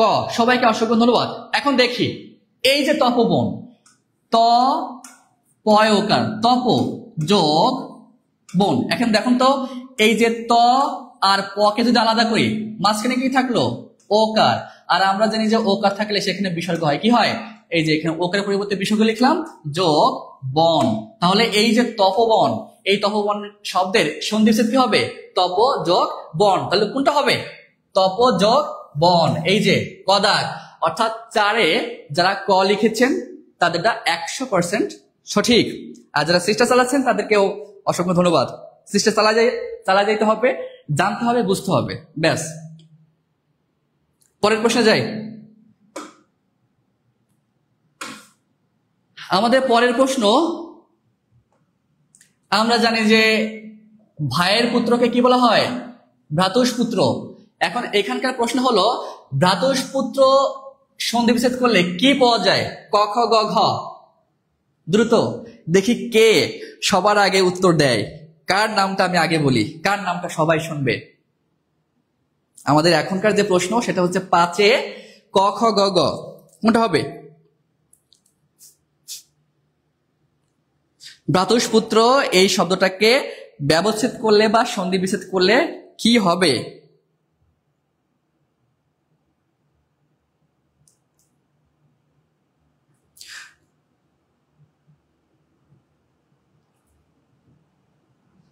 আলিফা আফরিন 4 এ, এমডি আব্দুল্লাহ ক, তানজিলা সুলতানা 4 এ। আচ্ছা, আমরা কেবলই পড়েছি এই যে ভ্রাতুষটাকে আমরা আলাদা করলাম, এরপর হচ্ছে পুত্র আলাদা করলাম। এখন দেখেন তো এই শব্দের শেষে কি আছে মূর্ধন্য ষ। আমরা জানি যে তালবস্য মূর্ধন্য ষ দন্ত ষ যাই থাক, ব্যবহার করার সময় ওই সব জায়গায় কি হবে বিসর্গ। তাহলে এখানে ভ্রাতু যেখানে এখানে কি হবে বিসর্গ, তাহলে পুত্র এই পাশে যা আছে তাই ভ্রাতুষ্পুত্র। তাহলে এইটা হবে, তাহলে এটা কোন দাগে আছে, এটা কোন দাগে আছে এই যে গ দাগে। তাহলে 5 দাগের উত্তর হবে গ, 5 দাগের উত্তর হবে গ।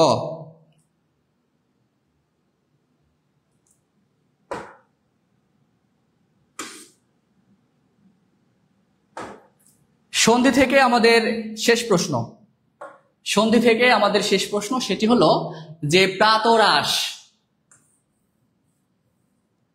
মানে সকালের আহার, সকালের আহার বা খাবারকে বলা হয় প্রাতরাশ। এখন এটা কিন্তু 23তম বিসিএসে আসছে। এই প্রাতরাশ এর সন্ধি বিচ্ছেদ কোনটা হবে? অর্থাৎ 6 দাগের ক খ গ ঘ, 6 দাগের ক খ গ ঘ কোনটা উত্তর হবে? দ্রুত কমেন্ট করার চেষ্টা করি। মাহি বলেছেন 6 গ, এমডি মনিস হুসাইন বলেছেন 5 গ, 5 তো চলে গেছে। এখন আমাদের প্রশ্ন হলো 6 কি হবে? একটু দ্রুত কমেন্ট করি। অনেকে 5 উত্তর দিচ্ছেন, 6 কি হবে একটু দ্রুত কমেন্ট করি।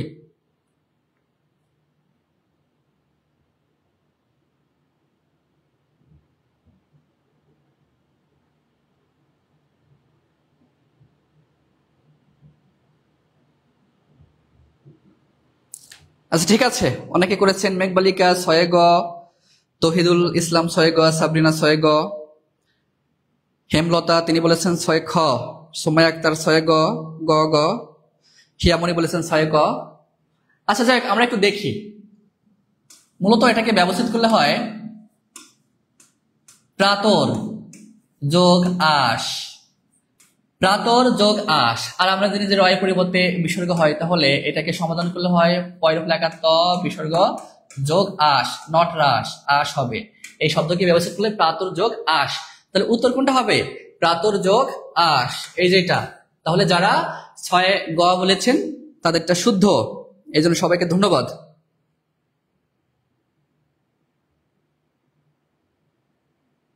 ওকে, আমরা একটু দ্রুত আগাই।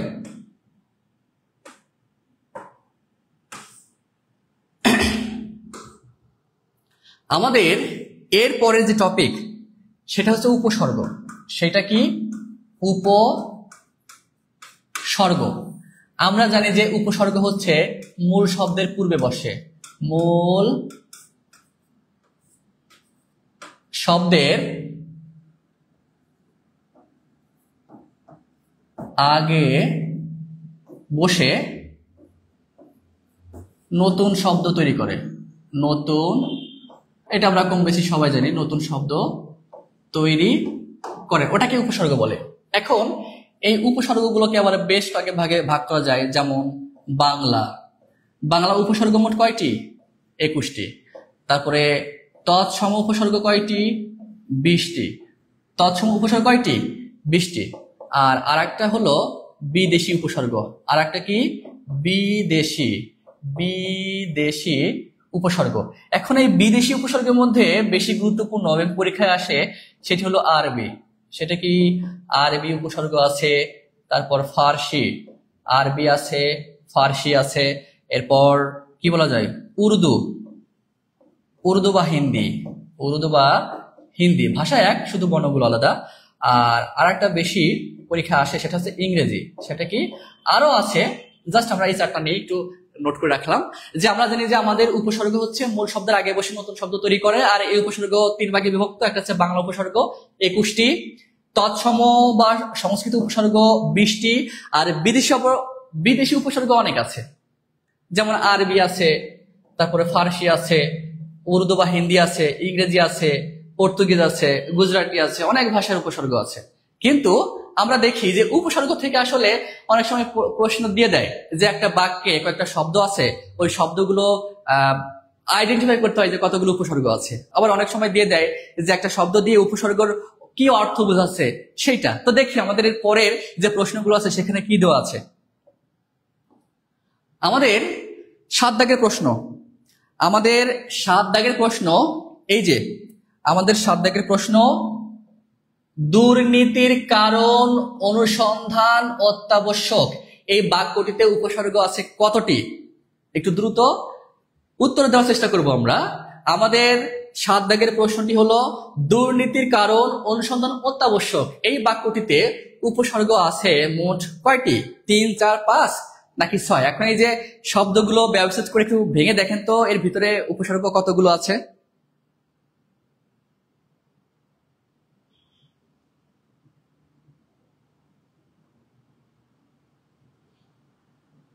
আল রাহা ভুইয়া, অবশ্যই আল্লাহ আপনার কথা শুনুক, কবুল করুক, সাকসেস হন জীবনে।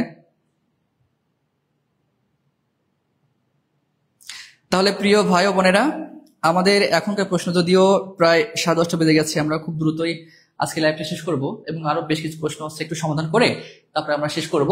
7 দাগে কি হবে? একটু দ্রুত, আমরা বেশি সময় নেব না, 1 মিনিট। 7 দাগে কি হবে? 7 দাগে কি হবে? যে দুর্নীতির কারণ অনুসন্ধান অত্যাবশ্যক বাক্যটিতে উপসর্গ। আমি সমাধান করি, আপনারা একটু লেখেন যে কোনটা হবে। যেমন এখানে দুর্নীতি এই শব্দটা আছে, দুর্নীতি। তো এখন এই দুর্নীতিকে ভাঙলে হয় দূর যোগ নীতি, দূর যোগ নীতি। এই দূর হচ্ছে 1 নম্বর উপসর্গ। এরপরে কি আছে? অনুসন্ধান, অনুসন্ধান, অনুসন্ধান, এটাকে ভাঙলে হয় অনুযোগ সন্ধান, অনুযোগ সন্ধান। তাহলে এই যে অনু, এটাকে উপসর্গ 2 নম্বর, দূর 1 নম্বর, আর অনু 2 নম্বর। অত্যাবশ্যক, এই অত্যাবশ্যক এই শব্দটাকে যদি আমরা ব্যবস্থিত করি তাহলে কি হয়? অত্যাবশ্যক, অতি, অতি যোগ আবশ্যক, অতি যোগ আবশ্যক, এইটা আর একটা উপসর্গ 3 নম্বর। কিন্তু এখানে আসলে এই যে সন্ধান, এই সন্ধানকে ভাঙলে আবার আর একটা উপসর্গ পাওয়া যায়, সেটা কি? সংযোগ ধান। এই সম কিন্তু আর একটা উপসর্গ, এটা হচ্ছে 4 নম্বর। যদিও এটা 3 নম্বর হবে, এটা 4 নম্বর হবে, একটু মানে লেখা এলোমেলো হয়ে গেছে। আমরা দেখি দুর্নীতি শব্দে এটাকে যদি ব্যবস্থা করি দুর্যোগ নীতি, এটাকে উপসর্গ 1 নম্বর। অনুসন্ধান, অনু একটা উপসর্গ, আর সন্ধানকে ভাঙলে হয় সংযোগ ধান, তার মানে সম একটা উপসর্গ। তাহলে এখানে 1, 2, 3। আর অত্যাবশ্যককে ভাঙলে কি হয়? অতিযোগ আবশ্যক। তার মানে এখানে সর্বসাকুল্যে মোট উপসর্গ আছে 4টি। কয়টি? 4টি। তাহলে দুর্নীতির কারণ অনুসন্ধান অত্যাবশ্যক বাক্যটিতে উপসর্গ আছে 4টি। কয়টি? 4টি।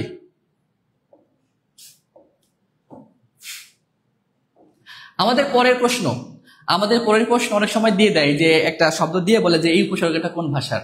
যেমন এখান তো দিয়ে দিয়েছে লা পাত্তা। এই লা পাত্তা শব্দের এই যে লা, লা পাত্তা শব্দের লা কোন উপসর্গ? আরবি, ফার্সি, সংস্কৃত, বাংলা। আপনার হয়তো বা মানে এখনকার যুগের তো এই যে কিছুদিন আগে মানে একটা মুভি আর কি, বলিউড, লাপাতা লেডিস, খুব জনপ্রিয়তা পেয়েছিল মুভিটা। মানে একজনের স্ত্রী হারাই যায়, খুবই নান্দনিক একটা কাহিনী। ওই লাপাতা লেডিস মানে হারিয়ে যাওয়া লেডিস, সেই লাপাতাই কিন্তু এই শব্দটা। এখন প্রশ্ন হলো, লাপাতা মানে যে হারাই গেছে, তার কোনো পাত্তা নাই। কিন্তু প্রশ্ন হলো, এই পাতা শব্দের সাথে এই যে লা, এই লাটা আসলে কোন ভাষার উপসর্গ? আরবি, ফার্সি, সংস্কৃত, বাংলা। আরবি, ফার্সি, সংস্কৃত, বাংলা। আপনারা অবশ্যই বাসায় খুব ভালো করে বিদেশি যে উপসর্গগুলো আছে, যে আরবিতে কি কি আছে, ফার্সিতে কি কি আছে, কোন কোন উপসর্গ আছে, এগুলো ভালো করে মুখস্থ করবেন। তো এখন এই যে 8 দাগে, 8 দাগে উত্তর কি হবে? 8 দাগে কি হবে?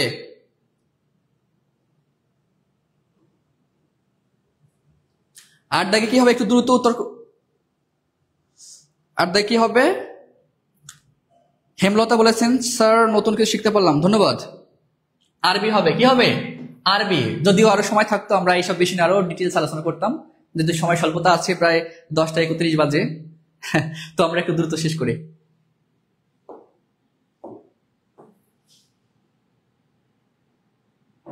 আমাদের এখনকার প্রশ্ন, কোন শব্দে উপসর্গটি ভিন্নার্থে প্রযুক্ত? আসলে আমাদের যতগুলো উপসর্গ আছে প্রত্যেকটা কিন্তু আলাদা আলাদা অর্থ বহন করে। যেমন দেখেন, আপনি একটু দেখেন যে আমি একটা শব্দ লিখলাম, আ মৃত্যু, আমৃত্যু, আমৃত্যু। এটার ব্যাসবাক্য হচ্ছে মৃত্যু পর্যন্ত। এটার ব্যাসবাক্য কি? মৃত্যু পর্যন্ত, মৃত্যু পর্যন্ত। তাহলে এখানে আ কি অর্থে ব্যবহৃত হচ্ছে? পর্যন্ত।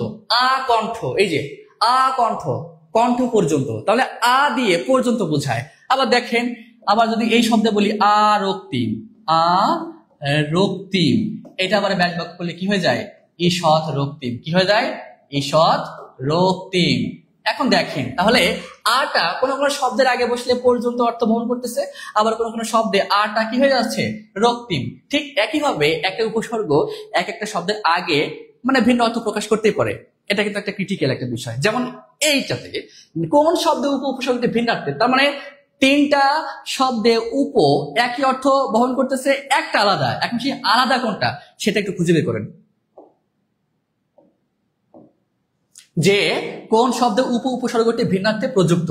উপকণ্ঠ, উপনদী, উপভাষা, উপধর্ম, কোনটা? আপনার কাছে মনে হচ্ছে যে 3টা উপ দিয়ে অর্থ এক আর একটা উপর অর্থ আলাদা, সে আলাদা কোনটি সেটা খুঁজে বের করেন। আলাদা কোনটি সেটা খুঁজে বের করেন। 9 দাগ, 9 ক উপকণ্ঠ বলেছেন আয়শা। উর্মিলা তিনি বলেছেন 9 ক। সুমাইয়া আক্তার তিনি বলেছেন 9 ক। 9 ঘ আদিবা। আচ্ছা, যাই হোক, আমরা একটু ব্যাখ্যা যাই। যেমন উপকণ্ঠ, এটা হচ্ছে কণ্ঠের সমীপে বা নিকটে বলতে পারি, কাছে, উপকণ্ঠ। এরপর উপনদী, উপনদী এটা থাক, আমরা এরপরে দেখি উপভাষা, উপভাষা, উপভাষা,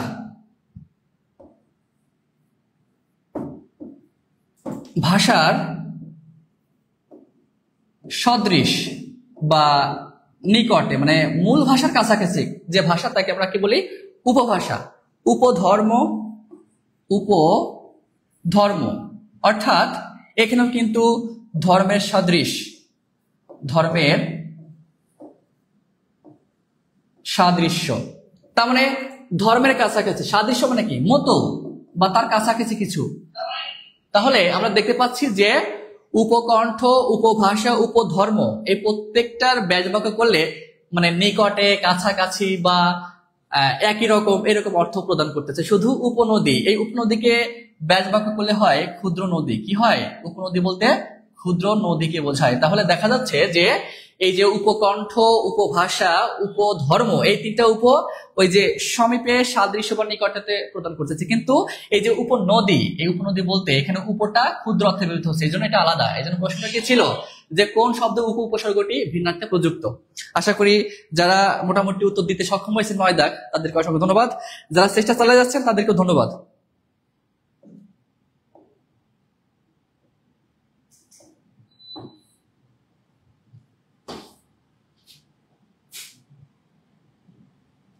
এখন এখন আমাদের আজকে আলোচ্য বিষয় কিন্তু ছিল সমাস, সন্ধি, উপসর্গ, প্রকৃতি প্রত্যয়, আর একটা গুরুত্বপূর্ণ বিষয় সেটা হচ্ছে বাক্য শুদ্ধিকরণ।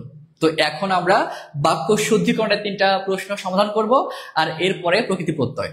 তাহলে আমাদের এই 10 দাগ, আমাদের 10 দাগের প্রশ্নটা কি আছে?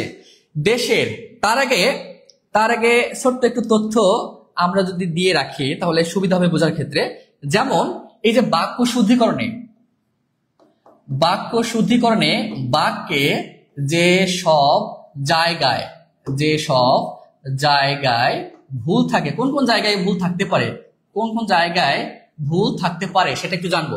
যেমন বাক্যে বানানে ভুল থাকতে পারে, এটা অহরহ আসে। বাক্যে বহু বচনে ভুল থাকতে পারে, একই বাক্যে 2টা বহু বচন। তারপরে বাহুল্য, অতিরিক্ত তথ্য দেওয়া থাকতে পারে, বাহুল্য। 3 দাগে আমরা বলতে পারি বাচ্য, অর্থাৎ বাচ্চে সমস্যা থাকতে পারে, বিশেষ করে এই যে আমরা ছোটবেলায় ভয়েস চেঞ্জ করেছি ওইটা। 5 দাগে প্রবাদ প্রবচন বা বাগধারার ভুল প্রয়োগ থাকতে পারে। 6 দাগে সন্ধি বা সমাসজাত শব্দে ভুল থাকতে পারে, আমরা 7 দাগে বলতে পারি সাধু ও চলিত ভাষার দান্দিকতা, গুরুচণ্ডালী দোষ যাকে বলা হয়। সাধু ও চলিত ভাষার দান্দিকতা বা সাধু চলিত বলতে আমরা এক মিশ্রণ করলে কি হয়, গুরুচণ্ডালী দোষ হয়ে যায়, সেটা সমস্যা থাকতে পারে। এরপর পদ প্রয়োগ, অর্থাৎ বিশেষ্য জায়গায় বিশেষণ, বিশেষণের জায়গায় বিশেষ্য, এই পদ প্রয়োগে ভুল থাকতে পারে। 9 ভুল থাকতে পারে পদবিন্যাসে, কর্তা কর্ম ক্রিয়া এগুলোতে ভুল থাকতে পারে পদবিন্যাসে। আর এছাড়াও আরো যদি কোনো সমস্যা থাকে সেটাকে আমরা বিবিধের মধ্যে ধরে নিব, বিবিধ। তার মানে বাক্য শুদ্ধিকরণে যেসব জায়গায় ভুল থাকতে পারে, 1 বানানে, বহুবচনে, বাহুল্য, বাচ্য, প্রবাদ, সন্ধি বা সমাসে, সাধু বা চলিত বা গুরুচণ্ডালী, পদ প্রয়োগে, পদবিন্যাসে, আর হচ্ছে বিবিধ। সব বিষয়ে একটু ডিটেলস আলোচনা করার প্রয়োজন ছিল, কিন্তু যারা আসলে বিস্তৃত পড়তে চান অবশ্যই আমাদের পেইড ব্যাচে ভর্তি হয়ে যান। আশা করি এরকম তথ্য আরো বিস্তৃত আকারে আপনারা জানতে পারবেন। ফ্রি ক্লাসগুলো হয় একদমই সংকীর্ণ আকারে বা সংক্ষিপ্ত আকারে, কিন্তু বিস্তৃত আকারে যদি জানতে চান এবং একটা চাকরি যদি নিশ্চিত করতে চান তবে অবশ্যই আমি আপনাদেরকে কথা দিচ্ছি যে টিউটরের সাথে যুক্ত থাকেন, তাহলে আপনারা সফলতার দ্বার প্রান্তে পৌঁছাতে পারবেন, এবং তার আগ পর্যন্ত আমরা সবসময় আপনাদের সাপোর্টে আছি, আপনাদের সাথেই আছি। তাহলে দেখেন এই সব জায়গায় সমস্যা থাকতে পারে। এখন দেখি যে আমাদের পরের যে প্রশ্নগুলো সেটা কি আছে। আমাদের প্রথম সমস্যাটা হলো যে দেশের সব আলেমগণই উপস্থিত ছিলেন বাক্যটিতে, মানে কোন দোষে দুষ্ট? বাহুল্য, গুরুচণ্ডালী, উপমার ভুল প্রয়োগ, দুর্বোধ্যতা। প্রিয় ভাই ও বোনেরা, আপনারা একটু বলেন তো, দেশের সব আলেমগণই উপস্থিত ছিলেন এই বাক্যটিতে কোন ধরনের সমস্যা আছে? বাহুল্য, গুরুচণ্ডালী, উপমার ভুল প্রয়োগ, নাকি দুর্বোধ্যতা? কোনটা হবে বলে আপনাদের মনে হচ্ছে? একটু দ্রুত উত্তর দেওয়ার চেষ্টা করি।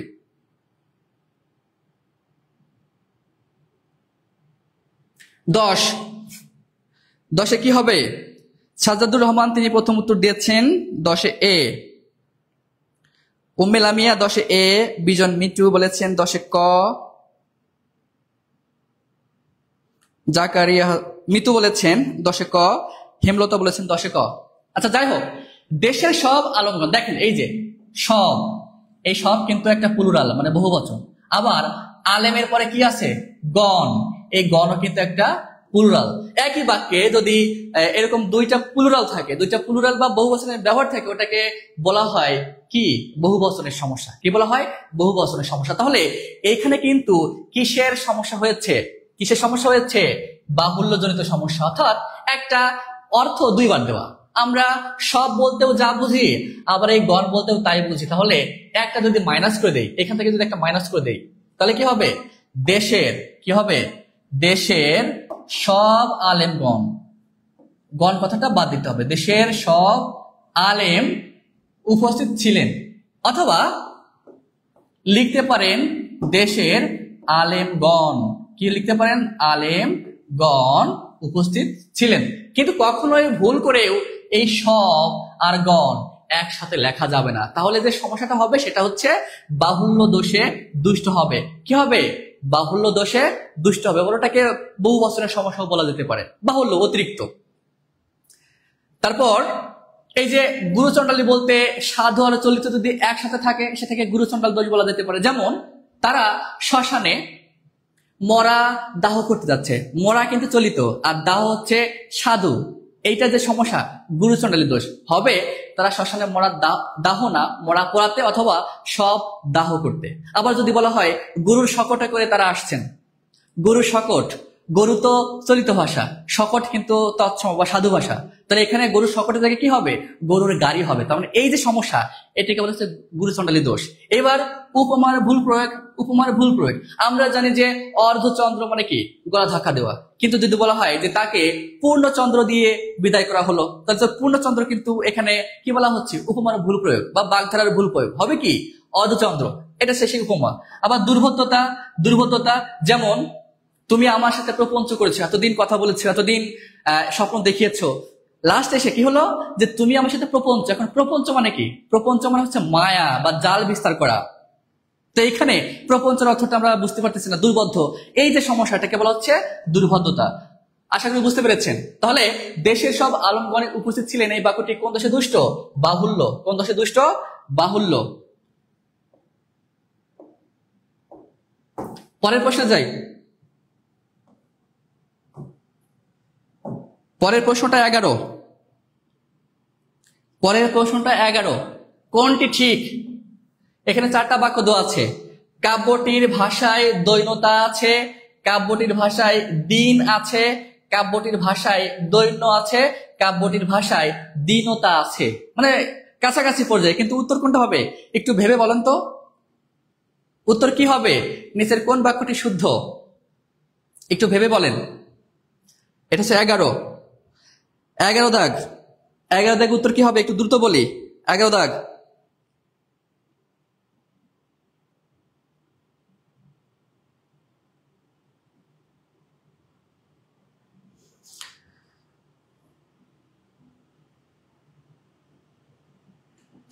এগারো দাগে রাহা ভুইয়া বলেছেন ছি, রাকিবুল হাসান ছি, সাবরিনা বলেছেন যে আত্মবিশ্বাস পাচ্ছ, অবশ্যই আত্মবিশ্বাস পেতেই হবে।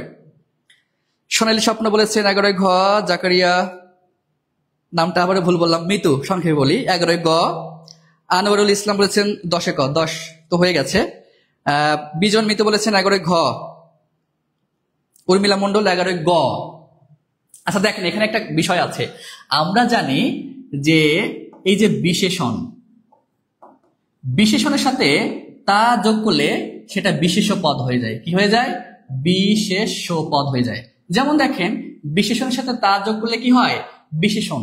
যেমন এই যে মধুর, মধুর কিন্তু মধুর গান, গানের আগে বসছে মধুর, কিন্তু এটা বিশেষণ, কিন্তু তার সাথে যদি তা যোগ করি তাহলে মধুরতা কি আসে, মধুরতা। তাহলে এখানে এই মধুরতা কিন্তু বিশেষ্য, মধুর বিশেষণ, তার সাথে তা যোগ করলে মধুরতা, এটা কিন্তু বিশেষ্য। কারণ আমরা ইতিমধ্যে জেনে গেলাম যে বিশেষণের সাথে তা যোগ করলে কি পদ হয়ে যায়, বিশেষ্য।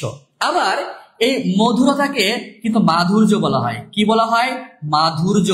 এই মধুরতাকে কি বলা হয়, মাধুর্য। ভুলটা কোন সময় হয়, মাধুর্য তো নিজেই একটা বিশেষ্য পদ, এর সাথে এই তা দেওয়ার কোনো প্রয়োজন নাই।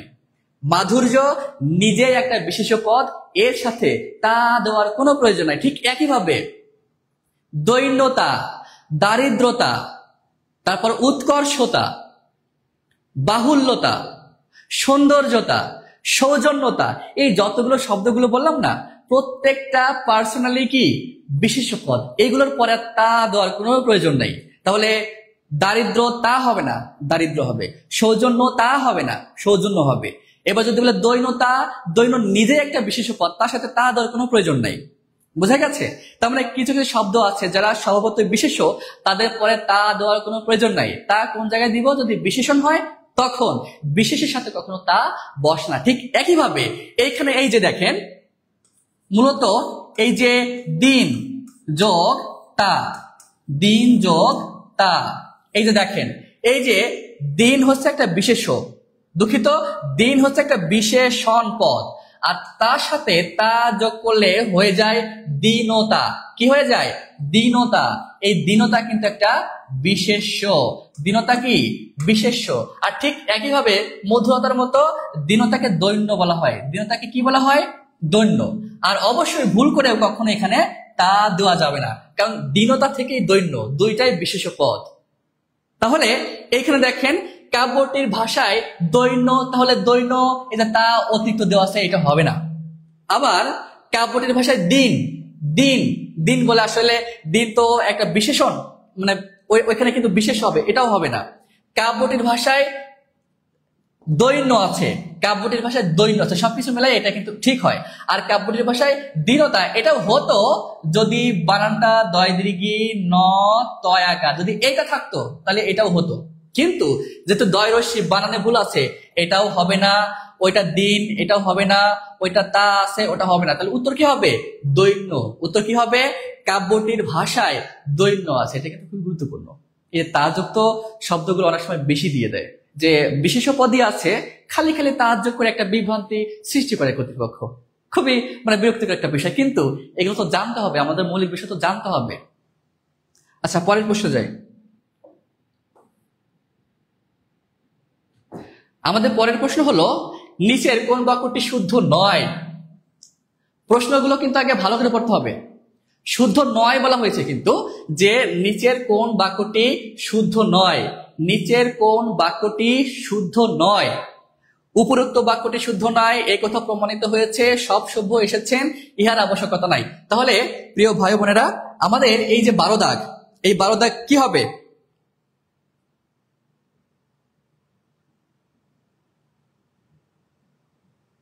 বারোদা কি হবে? একটু দ্রুত বলি। ইয়ার আবশ্যকতা নাই, এই বাক্যটা ঠিক আছে, সব সভ্য এসেছেন, এটাও ঠিক আছে, এই কথা প্রমাণিত হয়েছে, এটাও ঠিক আছে, শুধু ঠিক নেই এইটা। কারণ আমরা জানি যে সন্ধি নিয়মে এই যে উপরি যোগ উক্ত, এই উপরি যোগ উক্ত এটাকে বলা হয় উপরযুক্ত।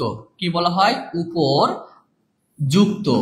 উপরে উক্ত বা উপরে কিছু উক্ত থাকলে তাকে বলা হয় উপরযুক্ত। নিয়মটা কি? যে রসিকারের পরে যদি রসিকার থাকে, উভয় মিলে রেপ হয়ে যায়। কি হয়ে যায়? রেপ হয়ে যায় জয়ের সাথে। তাহলে উপরি যোগ উক্ত হবে উপরযুক্ত। উপরযুক্ত, নট উপরোক্ত। এখন যদি আপনারা এটাই ব্যবহার করেন তাহলে এটা বাদ দিতে হবে, ব্যবহার করা যাবে না। কারণ উপরোক্ত খুবই মানে ভয়াবহ রকম একটা ভুল হবে। উপরিউক্ত, অথবা যদি পারেন এটা লিখবেন, এটা বেশি শুদ্ধ, উপরযুক্ত। আচ্ছা, এরপরে আসলে প্রকৃতি প্রত্যয় নিয়ে একটু আলোচনার বিষয় ছিল, কিন্তু যেহেতু সময় কম আমরা সরাসরি অ্যান্সারে যাই। নিচের কোনটি প্রত্যয় সাধিত? নিচের কোনটি প্রত্যয় সাধিত? নিচের কোনটি প্রত্যয় সাধিত? এই যে প্র, এটা কিন্তু একটা উপসর্গ, এটা কিন্তু একটা কি? উপসর্গ। এবার নিঃশ্বাস, নিঃশ্বাসকে ভাঙলে কি হয়? এই যে নিঃ যোগ শ্বাস, নিঃ যোগ শ্বাস, এটা কিন্তু সন্ধি, এটা কি হয়? সন্ধি। আর একটা বিশেষ নিয়ম আছে, বিসর্গের উপরে স তালবসা থাকলে ওই বিসর্গ বিসর্গই থেকে যায়।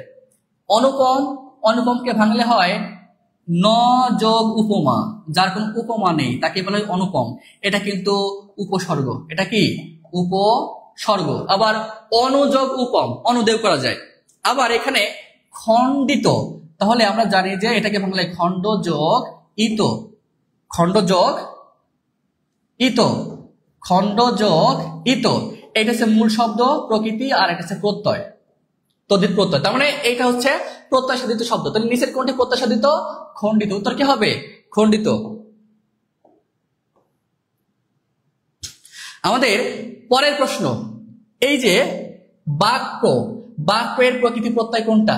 বাক্য এর প্রকৃতি প্রত্যয় কোনটা? একটু দ্রুত উত্তর দেই, আমাদের আর একটা প্রশ্ন আছে, তারপর আমরা আজ ক্লাস শেষ করব। আমাদের এই যে 14 দাগ, 14 দাগের বাক্য এর প্রকৃতি প্রত্যয় কোনটি? ক খ গ ঘ, একটু দ্রুত উত্তর দেওয়ার চেষ্টা করি। 14 দাগ। তবে একটা জিনিস আমাদের মনে রাখতে হবে, যে আমাদের কিন্তু একটা ধাতু আছে, ধাতুটার নাম বস ধাতু। এই যে বস ধাতু থেকে যে শব্দগুলো আমরা সাধারণত পাই, বস ধাতু থেকে, বস, বস। আগে উত্তর করার চেষ্টা করুন, তারপরে আমরা এটা ব্যাখ্যা করি।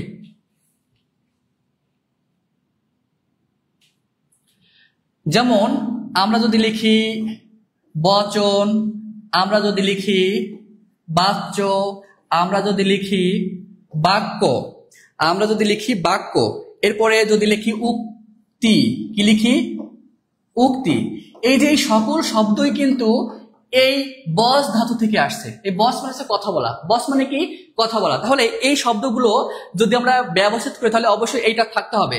যেমন বচন, এই যে বস যোগ অন, বচন।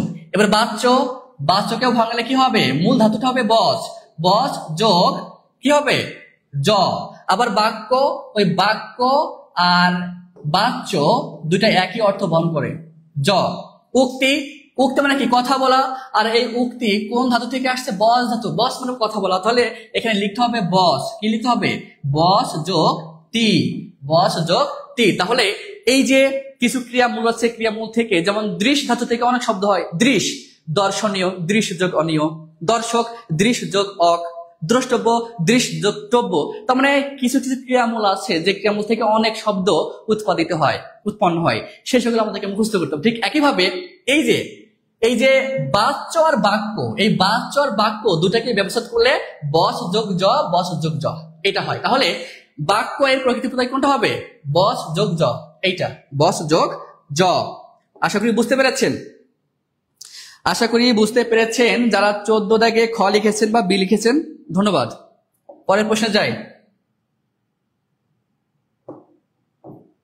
আমাদের এখনকার প্রশ্ন, 15 দাগের প্রশ্ন জয়, বিশেষ করে এই যে জয়, তারপরে ক্ষয়, তারপরে এই যে ভয়, জয় ক্ষয় ভয়, তারপরে হচ্ছে বিনয়, বিনয়, প্রত্যেকটা কিন্তু অয় যুক্ত, প্রত্যেকের শেষে কি আছে অয়।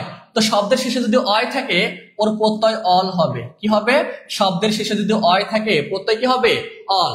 জয়, তাহলে এটা হবে জি যোগ অল, জি যোগ অল। ক্ষয়, এটা হবে খি যোগ অল, সবগুলো কিন্তু ক্রিয়ামূল, এই যে জি খি সব ক্রিয়ামূল বা কাজ করা বোঝায়। ভয়, এটা হবে ভি যোগ অল, ভয়। তারপরে বিনয়, বিটা হচ্ছে উপসর্গ আর নয়টা হচ্ছে নি যোগ অল, নি যোগ অল, বিনয়। তাহলে বিনয়টা হবে নি যোগ অল আর এই বিটা হচ্ছে উপসর্গ। তাহলে দেখেন এই যে জয় ক্ষয় ভয় বিনয় বিজয় প্রত্যেকটা অযুক্ত, আর অয় থাকলে এটার প্রত্যয় হবে অল। তাহলে জয় শব্দের প্রকৃতি প্রত্যয় কি হবে জি যোগ অল, এই যে জি যোগ অল, জি যোগ অল। তাহলে এখন বলেন তো আপনারা এখন যারা অ্যাক্টিভ আছেন, এই যে 15টা প্রশ্ন, এই যে 15টা প্রশ্ন, এই যে 15টা প্রশ্ন আমরা আজকে সমাধান করলাম, ব্যাখ্যা করলাম, তারপর আমরা প্র্যাকটিসও করলাম, সবকিছু মিলে আজকে ক্লাসটা আপনাদের কেমন লেগেছে, শুভঙ্কর স্যারের ক্লাসটা কেমন লেগেছে, পাশাপাশি আপনাদের 15টার মধ্যে কার কতগুলো হয়েছে একটু কমেন্ট করে জানান। যেহেতু আমাদের মোটামুটি শেষ পর্যায়ে, আমরা কমেন্টে জানাই যে এই 15টা প্রশ্নের মধ্যে আপনাদের কতগুলো হয়েছে। আজকে কিন্তু আমরা গুরুত্বপূর্ণ যে টপিক ব্যাকরণের, সেখান থেকে আমরা সমাস, সন্ধি, উপসর্গ, প্রকৃতি প্রত্যয় আর আমরা আরেকটা বিষয় আলোচনা করেছি বাক্য শুদ্ধিকরণ। তো যাই হোক, সবার ক্লাসটা কেমন লাগলো সেটা একটু কমেন্ট করে জানান, আর অবশ্যই 15টার মধ্যে কার কতগুলো হয়েছে সেটা একটু কমেন্ট করে জানান। আর দেখেন আমাদের কিন্তু প্রতিদিনের মতোই এই যে অফারটা এখনো কিন্তু চলমান আছে, যে আমরা সকল চাকরির কম্বাইন্ড যে কোর্স, সেখানে কিন্তু কি আছে, প্রাইমারি আছে, নিবন্ধন আছে, 10 থেকে 20তম গ্রেডের যে কোর্স সেটা কিন্তু এখনো চলমান আছে। যারা শুভঙ্কর স্যারের ক্লাসটা ভালো লেগেছে, যাদের দিন ইসলাম স্যারের ক্লাসটা ভালো লেগেছে, প্রত্যেকেই দক্ষ এবং প্রত্যেকে কিন্তু খুবই ডেডিকেটেড আপনাদের জন্য। আমাদের বাংলার আরেকজন স্যার আছেন জাহিন স্যার, ম্যাথের স্যার আছেন, সাধারণ জ্ঞানের স্যার আছেন, তো প্রত্যেকে কিন্তু আপনাদের ডেডিকেটেড। এবং আমরা মনে করি টিউটরের পক্ষ থেকে আপনারা যদি ঠিকমতো এখানে ভর্তি হন বা কোর্সে ভর্তি হন, পেইড ব্যাচে ভর্তি হন, আশা করি চাকরি বাকরির পর আগ পর্যন্ত আমরা আপনাদের সাথেই থাকবো এবং সবসময় সাপোর্ট করব। তো যাই হোক, যারা মোটামুটি পেইড ব্যাচে ভর্তি হবেন তারা অবশ্যই কমেন্ট করে জানাবেন। এবং আমাদের পেইড ব্যাচ বা এই কম্বাইন্ড ব্যাচে ভর্তি হলে এই যে প্রাইমারি নিবন্ধ 10 থেকে 20তম গ্রেডের যে কম্বাইন্ড ব্যাচ, এটা কিন্তু কি বলা যাচ্ছে যে one time admission, life time access. তার মানে আপনি যদি একবার ভর্তি হন তাহলে জীবনের শেষ পর্যন্ত প্রয়োজন হোক বা না হোক আপনি কিন্তু আমাদের এই কোচের সাথে বা আমাদের সাথে যুক্ত হতে পারবেন। দেখেন এই কোম্পানির মধ্যে কি কি থাকছে, একবার ভর্তি হলে পূর্ববর্তী এবং পরবর্তী সকল লাইভ ব্যাচ আর রেকর্ডেড ক্লাসগুলো করতে পারবেন। প্রতিটি ব্যাচে 100+ লাইভ ক্লাস ও 100+ লাইভ এক্সাম দিতে পারবেন। 1200 টাকার সমমূল্যের লেকচার শিট, এটা বেশি গুরুত্বপূর্ণ। 1200 টাকার সমমূল্যের লেকচার শিট কিন্তু আপনারা পেয়ে যাবেন। অর্থাৎ যারা এই মুহূর্তে অ্যাক্টিভ আছেন বা ভর্তি হতে চান তারা কমেন্টে অবশ্যই আগ্রহী যারা আছেন বা পেইড ব্যাচে ভর্তি হতে চান তারা কিন্তু আমাদের নক করেন, এবং আমাদের যে নাম্বারে আপনারা টাকা পাঠাবেন সেই নাম্বারটা এই যে এখানে দেওয়া আছে, এটাতে আপনারা টাকা পাঠাইতে পারেন। যে দেখেন যে আমাদের প্রাইমারির যে কোর্স সেটা কিন্তু 1500 ছিল, মানে 3500 ছিল, আমরা 1500 করেছি। আবার এদিকে নিবন্ধন বা এনটিএসসি 3500 ছিল, 1500 করেছি। 20 থেকে সব আপনাদের সুবিধার্থে, আপনাদের আর্থিক বা যেহেতু সবাই এখন চাকরি পান নাই, প্রত্যেকের একটা আর্থিক দৈন্য আছে, নট দৈন্যতা বা দীনতা হয়, তো এই সমস্যাটা আছে। এই জন্য আমরা আপনাদের দিকে তাকিয়ে আপনাদের সুযোগ সুবিধার কথা ভেবে এই যে এতগুলো সব মানে এই যে আলাদা আলাদা যে ব্যাচ সেগুলোর টাকা 3500 না করে আমরা কি করেছি, প্রাইমারি আপনাদের সুবিধার্থে প্রাইমারি নিবন্ধন 10 থেকে 20তম গ্রেড যত জায়গায় পরীক্ষা দেবেন সবকিছু মিলায় 4500 না, আমাদের কি শুধু 1450 টাকা। কয় টাকা? শুধু 1450 টাকা দিয়ে আপনি যদি অ্যাডমিট হন, ভর্তি হন, তাহলে কিন্তু ওই 1200 টাকার লেকচার শিট আপনি পেয়ে যাবেন। পাশাপাশি একদম চাকরি হওয়ার আগ পর্যন্ত আপনি আমাদের সাথে পেইড ব্যাচে লাইভ ক্লাসে অ্যাক্টিভ থাকতে পারবেন এবং বিভিন্ন সময় পরীক্ষা দেওয়ার সুযোগ কিন্তু আপনি পাবেন। তাহলে এই যে এখন যারা অ্যাক্টিভ আছেন এবং যারা ভর্তি হতে চান তারা কিন্তু এই নাম্বারে, এই যে 0131040, দুঃখিত 01310467471 এই নাম্বারে অবশ্যই পার্সোনাল বিকাশ নগদ দুইটাই আছে। আপনারা এই নাম্বারে টাকা সেন্ড করে আমাদের অবশ্যই জানাবেন। এবং যারা মোটামুটি পেইড ব্যাচে ভর্তি হবেন, আরো বেশ কিছু এই ফটোটা থাকবে, আপনারা যারা ভর্তি হতে চান তাহলে এখানে কিন্তু যোগাযোগ করতে পারেন এবং আপনারা কিন্তু এই সকল নাম্বারেও যোগাযোগ করতে পারেন। তো যাক, সবাইকে এতক্ষণ সাথে থাকার জন্য অসংখ্য ধন্যবাদ। আমাদের আবার দেখা হবে পরবর্তী কোনো ক্লাসে। তো সবাই ভালো থাকবেন সবার জায়গা থেকে। শুভরাত্রি। আর যারা ভর্তি হতে চান বা যারা আগ্রহী তারা এই নম্বরে যোগাযোগ করুন।